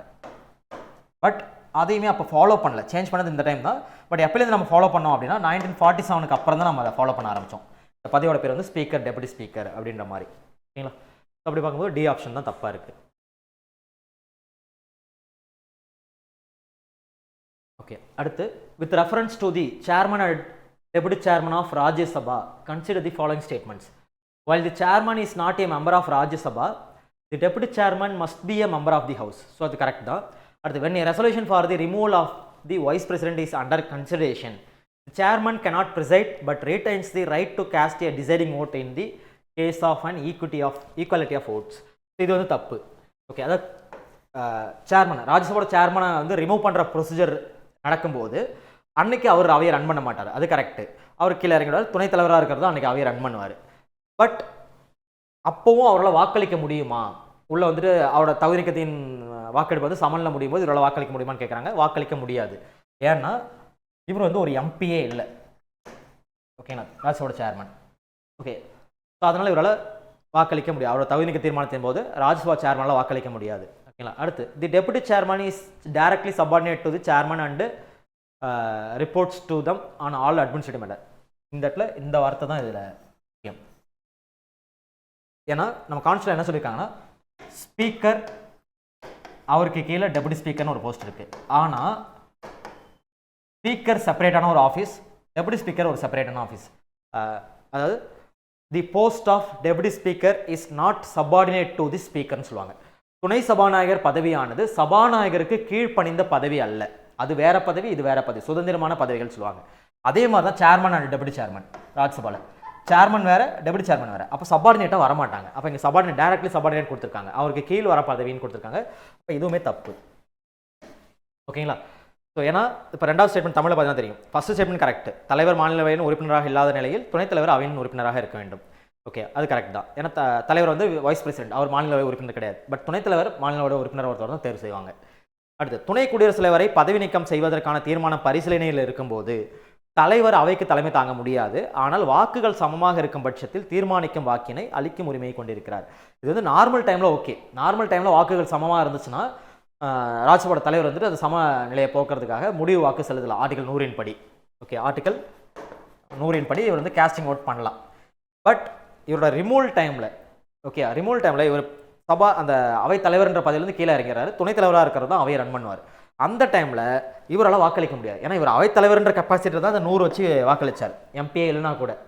பட் இவர் வந்து அந்த பதவியிலேருந்து கீழே இறங்கிட்டாருன்னா இவர் வந்து ஒரு எம்பிஏ இல்லை, அதனால் இவரால் வாக்களிக்க முடியாது. ஆனால் இதே பொசிஷன் ஸ்பீக்கருக்கு நடக்குது அப்படின்னா, ஸ்பீக்கர் மேலே ரிமூவல் ப்ரொசீஜர் இருக்கும்போது ஸ்பீக்கருமே என்ன பண்ணிடுவார், கீழே இறங்கிடுவார். அன்றைக்கி வந்து டெபுட்டி ஸ்பீக்கர் தான் அவையை ரன் பண்ணுவார். இந்த டைமில் ஸ்பீக்கர் என்ன பண்ணலான்னா வாக்கெடுப்பில் அவர் கலந்து கொள்ளலாம். ஏன்னா ஸ்பீக்கர் வந்து ஒரு எம்பி, லோக்சபா சேர்ந்த எம்பின்றதுனால அவர் அந்த அவையில் வாக்களிக்க முடியும். பட் இதே கண்டிஷன் ராஜ்யசபா சேர்மனுக்கு பொருந்தாது. ஓகே, ஸோ அப்படி பார்க்கும்போது ஏ மட்டும் தான் கரெக்டாக இருக்குது. ஓகே, அடுத்த கொஸ்டின் பாருங்கள். இந்திய அரசியலமைப்பில் துணை முதலமைச்சர் பதவி உருவாக்கப்படுவதற்கு எந்தவித வழிமுறைகளையும் வழங்கப்படவில்லை. பின்வருவனவற்றில் துணை முதலமைச்சர் பதவியை ஏற்படுத்திய முதல் இந்திய மாநிலம் எது? ஓகே, இதில் ஆக்சுவலாக 2 ஆப்ஷன் இருக்குது. எப்படி நம்ம வந்து இந்தியாவிலே முதல்ல உருவாக்கப்பட்ட மொழிவாரி மாநிலம் எது அப்படின்னு கேட்டாங்கன்னா 2 ஆப்ஷன் சொல்லணும் இல்லையா? ஒன்று பிஃபோர் இண்டிபெண்டன்ஸ், ஒன்று ஆஃப்டர் இண்டிபெண்டன்ஸ். பிஃபோர் இண்டிபெண்டன்ஸ்னா நம்ம ஒரிசா, ஆஃப்டர் இண்டிபெண்டன்ஸ்னா ஆந்திர பிரதேஷ் சொல்கிறோம். அதே மாதிரி தான் இதுவுமே. பிஃபோர் இண்டிபெண்டன்ஸ் சொன்னால் பீகார். ஓகே, பீகாரில் இண்டிபெண்டன்ஸ்க்கு முன்னாடியே துணை முதலமைச்சர்ன்ற ஒரு பதவியை உருவாக்கியிருந்தாங்க. ஆஃப்டர் இண்டிபெண்டன்ஸ் பார்க்கும்போது ஆந்திர பிரதேஷ் தான். ஏன்னா 1953 இந்த ஆந்திர பிரதேஷ்னு சொல்லிட்டு ஒன்று முதல் முறையாக உருவாக்கப்படும் போது மெட்ராஸ் ப்ராவின்ஸ் வந்து ஆந்திரான்னு பிரிக்கிறாங்க. அப்போது பார்த்தீங்கன்னா நீலம் சஞ்சீவ ரெட்டி அவர்கள் தான் சிஎம்மாக இருக்கார். அவரோட பீரியடில் கிருஷ்ண வங்கா ரெட்டி அப்படின்றது தான் நினைக்கிறேன். ஆமாம், கிருஷ்ண வங்கா ரெட்டின்னு நினைக்கிறேன். அவரோட பேர் எனக்கு சரி ஞாபகம் இல்லை. ஸோ அவர் தான் வந்துட்டு முதல் முறையாக துணை முதலமைச்சராக அப்பாயின்ட் பண்ணாங்க. ஓகே, அதை கூட இந்த நீலம் சஞ்சீவ ரெட்டி அவர்கள் என்ன சொல்லியிருப்பாருன்னா, it is the 6th finger of the ஹேண்டுன்னு சொல்லியிருப்பார். ஒரு டெபுட்டி சீஃப் மினிஸ்டர்ன்ற பதவி ஒரு 6வது விரல் மாதிரி அப்படின்னு சொல்லியிருப்பார். 6th finger of the hand அப்படின்ற மாதிரி அதை வர்ணனை பண்ணியிருப்பார். எப்படி நம்ம ஒரு சில பேருக்கு 5 விரல் தாண்டி 6வது விரல் இருக்கோ, அந்த மாதிரி டெபுட்டி சீஃப் மினிஸ்டர் என்பது ரொம்ப முக்கியமானது அப்படின்ற மாதிரி சொல்லியிருப்பார். ஓகே, ஸோ இதுதான். அடுத்து பார்த்தீங்கன்னா consider the following statement. The governor appoints ministers on the recommendation of the chief minister. So அது correct. The chief minister is the principal channel of communication between the governor and the council of ministers. So இதுவும் correct தான். அடுத்து the chief ministers advises the governor with regard to summoning, proroguing and dissolution of the legislative assembly. இது 3மே correct தான். Okay, அதாவது முதலமைச்சர் பரிந்துரை பேர் தான் ஆளுநர் வந்து அமைச்சர்கள் நியமிக்கிறாரு. முதலமைச்சர் ஆளுநருக்கும் அமைச்சரவைக்கும் இடையே தகவல் பாலமாக செயல்படுவார். ஓகேங்களா, முக்கிய செய்தி தொடர்பாளராக அவர் தான் இருப்பார். அடுத்து பார்த்தீங்கன்னா சட்டமன்ற கூட்டத்தொடரை எப்போ கூட்டணும், எப்போ ஒத்தி வைக்கணும், இது எல்லாமே ஆளுநருக்கு யார் ஆலோசனை கொடுப்பானா முதலமைச்சர் தான் கொடுப்பார். ஓகேங்களா. இது எல்லாமே நீங்கள் அங்கே இதிலே பார்த்துருப்பீங்க. ஆளுநரோட சட்டமன்ற அதிகாரம், நிர்வாக அதிகாரம் பார்க்கும்போது தெரிஞ்சிருக்கும். இது எல்லாமே இங்கே பார்த்துருக்கலாம். 1 2 3. அடுத்து accession reason. Article 53 subclass 2 states that president act as the supreme commander of the defense force. So அது கரெக்ட் தான். Reason, he has the power to appoint foreign ambassadors and also return them. Okay, ரெண்டுமே சரியாக தான் இருக்குது. ஆனால் கூற்றுக்கான விளக்கம் இல்லை. ஏன்னா accession reason கொடுத்ததுனால A and R are true and R does not explain A. ஓகேங்களா. ஏன்னா இது வந்து இவரோட தூதரக அதிகாரத்தை பற்றி சொல்லியிருப்பாங்க. இது வந்து அவரோட இராணுவ அதிகாரம். ஓகே, ஸோ அப்போ ரெண்டுமே கரெக்ட் தான். பட் எக்ஸ்பிளைன் பண்ணல கரெக்டாக. லாஸ்ட்டாக ஸ்டாட்டிக் கொஸ்டின் தான். ஆர்டிகல் 155. ஸோ எதை பற்றி பேசுனா அப்பாயின்மெண்ட் ஆஃப் தி கவர்னர் தான். ஆளுநரோட நியமனத்தை பற்றி பேசுறது தான் 155. ஓகே, ஆளுநர் வந்துட்டு குடியரசுத் நியமிக்கப்படுகிறார். அடுத்து ஆர்டிகல் 156 பார்த்தீங்கன்னா பதவிக்காலம். ஓகேங்களா. ஆர்டிகல் 157 வந்துட்டு 157 வந்து தகுதியில் பற்றி கொடுத்துருப்பாங்க. பட் இங்கே வந்து எக்ஸிக்யூட்டிவ் பவர்னு கொடுத்துருக்காங்க. பட் 157 பார்த்தீங்கன்னா குவாலிஃபிகேஷன். அப்போ இதுதான் தப்பாக இருக்குது. இதில் டைரக்ட் கொஸ்டின். 159 பார்த்தீங்கன்னா அவரோட பதவி பிரமாண உறுதிமொழி. உயர்நீதிமன்ற தலைமை நீதிபதிட்டு அவர் பதவி பிரமாண உறுதிமொழி எடுத்துப்பார் அப்படின்றத சொல்லியிருப்பாங்க. ஸோ இவ்வளோ தான் பாலிட்டியில் நமக்கு இந்த சர்க்கார் கொஸ்டினில் கொடுத்துருப்பாங்க. இது எல்லாமே parliament and state government, judiciary இது எல்லாமே கலந்த மாதிரி இருக்குது. ஓகேங்களா. ஸோ நம்ம இப்போ அடுத்து அதிலே அப்படியே கண்டினியூ நம்ம என்ன பார்க்க போகிறோம்னா பாலிசி நோட்ஸில் ஒரு 10 கொஸ்டின் கொடுத்தா அது ஓவர்வியூவாக பார்த்துக்கலாம். மேக்ஸிமம் எல்லாமே பாலிசி நோட்ஸ் டைரக்ட் கொஸ்டினாக தான் இருக்கும். ஃபர்ஸ்ட் கொஸ்டின் கொடுத்துருக்காங்க இல்லையா, சூஸ் தி இன்கரெக்ட் பேர். District administration, district collector. ஒரு மாவட்ட நிர்வாகம் யாரோட கட்டுப்பாடுனா மாவட்ட ஆட்சியர். இப்போ மாவட்ட ஆட்சியருக்கு அடுத்தபடியாக ஒரு டிஸ்ட்ரிக்டை 2ஆவோ இல்லை 3ஆவோ பிரிச்சிருப்பாங்க, வருவாய் கோட்டம் அப்படின்ற மாதிரி. அப்போ துணை மண்டல அளவிலான நிர்வாகம், வருவாய் கோட்ட அலுவலர், அது ஆர்டிஓ, ரெவன்யூ டிவிஷனல் ஆஃபீஸர், இல்லைன்னா அங்கே வந்து சப் கலெக்டர்னு சொல்லுவாங்க. இவங்க வந்து அதை ஆட்சி செய்வாங்க. அடுத்து தாலுக்கா அளவிலான நிர்வாகம். தாலுக்காலாம் தாசில்தார் தான் நம்ம தமிழில் என்ன சொன்னோம், வட்டாட்சியர்னு சொல்லுவோம். ஓகேங்களா. அதுக்கு அடுத்த லெவலில் பார்த்தீங்கன்னா ஃபிர்கா அளவிலான நிர்வாகம். ஃபிர்கானா ஒரு குரூப் ஆஃப் வில்லேஜஸ். ஓகேங்களா. அதை நிர்வாகம் பண்ணுறது யாருன்னா விஓஓ கிடையாது, ஆர்ஐ, ரெவன்யூ இன்ஸ்பெக்டர் தான் அதை நிர்வாகம் பண்ணுவாங்க ஃபிர்கா லெவலில். அதுக்கு கீழே தான் வில்லேஜ் அட்மினிஸ்ட்ரேஷன், கிராம அளவிலான நிர்வாகம் தான் விஓஓ பண்ணுவார். ஒவ்வொரு கிராமமோ இல்லை 2-3 கிராமமும் சேர்ந்து ஒரு ஊராட்சி அப்படின்ற மாதிரி வருது இல்லையா, அந்த கிராம நிர்வாக அலுவலமாக அவர் பார்ப்பார். ஓகேங்களா. இப்போ இதன்படி பார்த்தா அந்த ஃபிர்கா தான் தப்பாக இருக்குது. அடுத்து, from which year did the state freedom fighters pension scheme has been implemented by the government of Tamil Nadu? Okay, இது வந்து 1966 தமிழ்நாட்டில் பண்ணிட்டு இருக்காங்க. ஈவன் 1972 தான் இந்தியன் கவர்மெண்ட்டே ஸ்டார்ட் பண்ணாங்க. ஓகேங்களா. பட் தமிழ்நாட்டில் 1964 ஸ்டார்ட் பண்ணாங்க. அதை கூட இப்போ உயர்த்தியிருப்பாங்க. இப்போ டேரெக்டாக அந்த ஃப்ரீடம் ஃபைட்டரே லைவாக இருக்காரு, வாழ்ந்துட்டு இருக்காரு அப்படின்னா அவங்களுக்கு வந்து 22,000 ரூபாய் பென்ஷன், மந்த்லி பென்ஷன். அதே அவங்க ஃபேமிலியை சேர்ந்தவங்க, அவங்க பார்ட்னர் யாராவது இருக்காங்க அப்படின்னா அவங்களுக்கு வந்து 12,000 ரூபாய் பென்ஷன் இப்போ கொடுத்துட்ருக்காங்க. அதுவே ஒரு சில பேருக்கு அந்த விடுதலை வீரர்களோட வாரிசுகள் இருந்தால் கூட, ஒரு சில பேர் இப்போ விஓசியோட வாரிசுகள் இல்லை வந்துட்டு கட்டபொம்மன் அவர்களோட வாரிசுகளுக்கெல்லாம் பார்த்தீங்கன்னா இப்போ 11,000 ரூபாய் மந்த்லி பென்ஷன் கொடுத்துட்ருக்காங்க. அப்போ 1966 தமிழ்நாட்டில் இதை பின்பற்றிட்டு இருக்கோம். அடுத்து, arrange the chronological order of the following.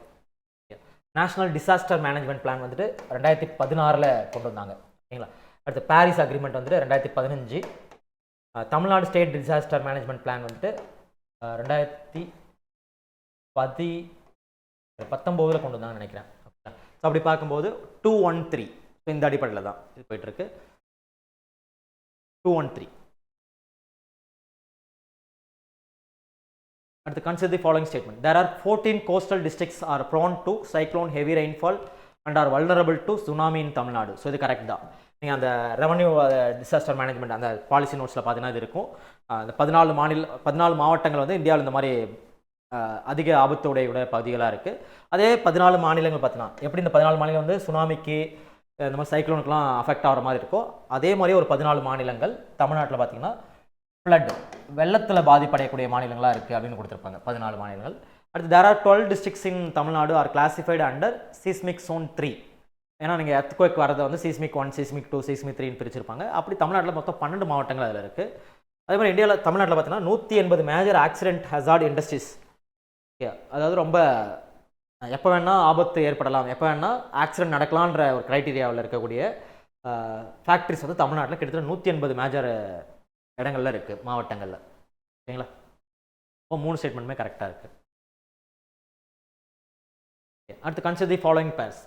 State emergency operation centre, அது பார்த்தீங்கன்னா டிஸ்ட்ரிக்ட் எமர்ஜென்சி ஆப்ரேஷன் சென்டர். இது ரெண்டுமே அப்படியே ஆப்போசிட்டாக இருக்குது. டிஸ்ட்ரிக்ட் வந்து 1077, ஸ்டேட் வந்து 1070. ஸோ அப்போ போத் பேர்ஸ் ஆர் ஃபால்ஸ். அடுத்து பார்த்தீங்கன்னா consider following statements. Tamil Nadu Nilam geo info android mobile app has been launched by the Honorable Minister for Revenue and Disaster Management in the year 2025. இது கரெக்ட் தான். 2025 Tamil Nadu Nilam geo info android mobile ஆப்னு ஒன்று கொண்டு வந்தாங்க.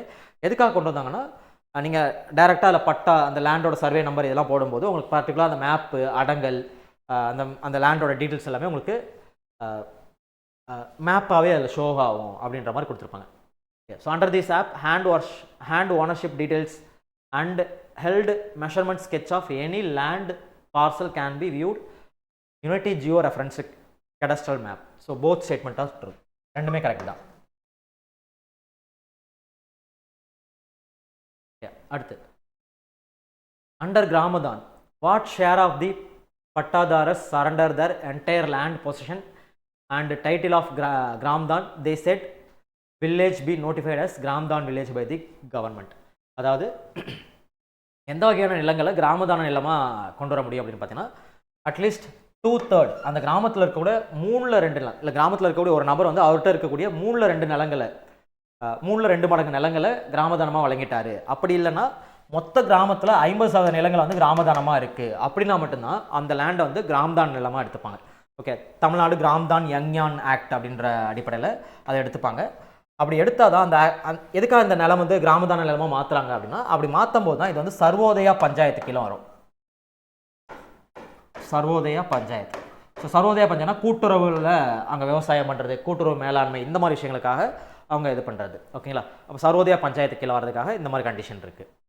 அது 2/3 கிட்டத்தட்ட 66.6% நிலங்கள் ஒருத்தொட்ட இருக்கக்கூடிய 66.6% நிலங்களை அவர் கிராமதானமாக கொடுத்துருந்தா அந்த நிலத்தை நீங்கள் எடுத்துக்கலாம். இல்லை ஒரு வில்லேஜில் மொத்தமாக இருக்கக்கூடிய லேண்டில் 50% லேண்டுகள் வந்து கிராமதானமாக கொடுக்கப்பட்டிருக்கணும். அப்படின்னா தான் அதை வந்து கிராமதான நிலமாக எடுத்துக்கிறாங்க.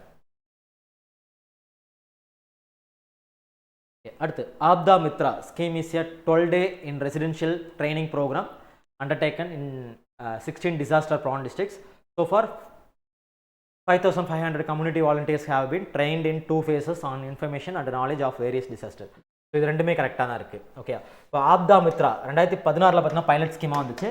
2025 ஃபுல் ஃபேஸ்டு ஸ்கீமாக கொண்டு வந்துட்டாங்க. ஸோ அந்த ஸ்கீமோட நோக்கமே என்ன அப்படின்னா, நிறைய வாலண்டியர்ஸ்க்கு ட்ரைனிங் கொடுக்கணும். அதாவது ஃபஸ்ட் லெவல் ஹெல்பர்ஸ், அதாவது இந்த எமர்ஜென்சி டைமில் ஃப்ளட்டோ இல்லை இந்த மாதிரி காலகட்டங்களில் முதல் நிலை உதவியாளர்களாக அவங்கள பயன்படுத்திக்கணும். வாலண்டியர்ஸ் நிறைய பேர் கொண்டு வரணும் அப்படின்றதுக்காக நிறையா எக்ஸ் மிலிட்ரி மேன் இல்லை எக்ஸ் கவர்மெண்ட் சர்வீசஸில் இருந்தவங்க, அதே மாதிரி மெயினாக என்சிசி, ஜேஆர்சி இந்த மாதிரி இதிலலாம் இருக்காங்க இல்லையா, அந்த மாதிரியான ஆட்களுக்கு இவங்க மெயினாக வாலண்டியர்ஸ்க்கு ட்ரைனிங் கொடுக்குறாங்க. என்னோட எய்மே என்ன கிட்டத்தட்ட பார்த்தீங்கன்னா 1 lakh பீப்புளுக்கு வாலண்டியர்ஸாக இவங்க வந்துட்டு இது பண்ணணும் அப்படின்ட்டு தான் இந்த ஆப்போட இந்த ஸ்கீமோட மெயின் நோக்கம். அப்போ 2 ஸ்டேட்மெண்ட்டுமே கரெக்டாக தான் இருக்குது. அடுத்து what is the ratio of fund allocated to state disaster response fund to state disaster mitigation fund. Okay, இப்போ நார்மலாக ஃபண்டு அலோகேட் ஆகுது, ஒரு டிசாஸ்டருக்காக ஃபண்டு அலோகேட் ஆகுதுன்னா ரெஸ்பான்ஸுக்கு எவ்வளோ எடுத்துப்பாங்க, மிட்டிகேஷனுக்கு எவ்வளோ எடுத்துப்பாங்க? ஓகே, ரெஸ்பான்ஸ்னால் இப்போதைக்கு நடந்த அந்த டிசாஸ்டர் பேரழிவுக்கு நம்ம என்ன எப்படி அதை மீட்க போகிறோம் அதுக்காக பண்ணுற செலவு, இது வந்து 80. மீதி 20% பணத்தை நம்ம என்ன பண்ணோம், மிட்டிகேஷன், அதை தடுக்கிறதுக்காக நம்ம பயன்படுத்துகிறோம். பின் நாட்கள் அது வரக்கூடாது. இப்போ சுனாமி இருக்குன்னா சுனாமி வந்து அழிச்சதுக்கு நம்ம அதை திருப்ப மீட்டெடுக்கிறதுக்கு நம்ம 80% செலவு பண்ணிவிடுவோம். மீதி இருக்கிற 20% நம்ம என்ன பண்ணணும்னா மறுபடியும் சுனாமி வராமல் தடுக்கிறதுக்கு நம்ம என்னென்ன வந்தாலும் நம்ம பாதிப்படையாமல் இருக்கிறதுக்கு என்னென்ன தடுக்கணும் முன்னெச்சரிக்கைக்காக அப்படின்றது ஒரு 20%. அப்போ 80:20. அடுத்து லாஸ்ட்டாக பார்த்தீங்கன்னா பல்வேறு விவசாய பணிகளில் ஈடுபடும் விவசாய தொழிலாளர்களுக்கு குறைந்தபட்ச ஊதியத்தொகை நிர்ணயிப்பதற்காக தமிழ்நாட்டில் குறைந்தபட்ச ஊதிய சட்டம் செயல்படுத்தப்படுகிறது. பின்வரும் மாவட்டங்களில் எது இச்சட்டத்திலிருந்து விலக்கு அளிக்கப்படுகிறது? ஏன்னா தமிழ்நாட்டில் பின்பற்றக்கூடிய குறைந்தபட்ச ஊதிய சட்டம் இந்த 3 மாவட்டங்களுக்கு தான் கொடுத்தாங்க. நாகப்பட்டினம், திருவள்ளூர், மயிலாடுதுறை இந்த மாதிரியான மாவட்டங்களுக்கு அங்கே என்ன கொடுத்தாங்கன்னா 1966 வரப்பட்ட இந்த சட்டம் தமிழ்நாட்டில். அதில் தஞ்சாவூரை பற்றி அவங்க குறிப்பிடலை. அப்போ தஞ்சாவூர் வந்து இதில் வராது. ஓகே, அந்த 3 மாவட்டங்களுக்கு மட்டும்தான் தமிழ்நாட்டில் பார்த்தீங்கன்னா தமிழ்நாடு குறைந்தபட்ச ஊதிய சட்டம், தமிழ்நாடு வேளாண்மை தொழிலாளர்கள் குறைந்தபட்ச ஊதிய சட்டம் அப்படின்ற சட்டத்தின் அடிப்படையில் இவங்க தனியாக ஃபிக்ஸ் பண்ணுறாங்க. டெல்டா டிஸ்ட்ரிக்டில் இருக்கிற இந்த மாவட்டங்களுக்கு. பட் தஞ்சாவூர் அதில் வரல. ஓகேங்களா? ஸோ இவ்வளோ தான் சர்க்காரில் இருக்கக்கூடிய 10 பாலிசி நோட்ஸ் தொடர்புடைய கொஷின்ஸு. ஸோ பாலிசி நோட்ஸில் இது மட்டும் முக்கியமானதில்லை, இன்னும் நிறைய டீட்டெயில்ஸ் இருக்குது. முடிஞ்ச அளவுக்கு எல்லா பாலிசி நோட்ஸுமே பார்த்துக்கிறது நல்லது. ஓகேங்களா? ஸோ மேக்ஸிமம் எல்லாருக்குமே இந்த கண்டென்ட் புரிஞ்சிருக்கும்னு நினைக்கிறேன். Okay, thank you.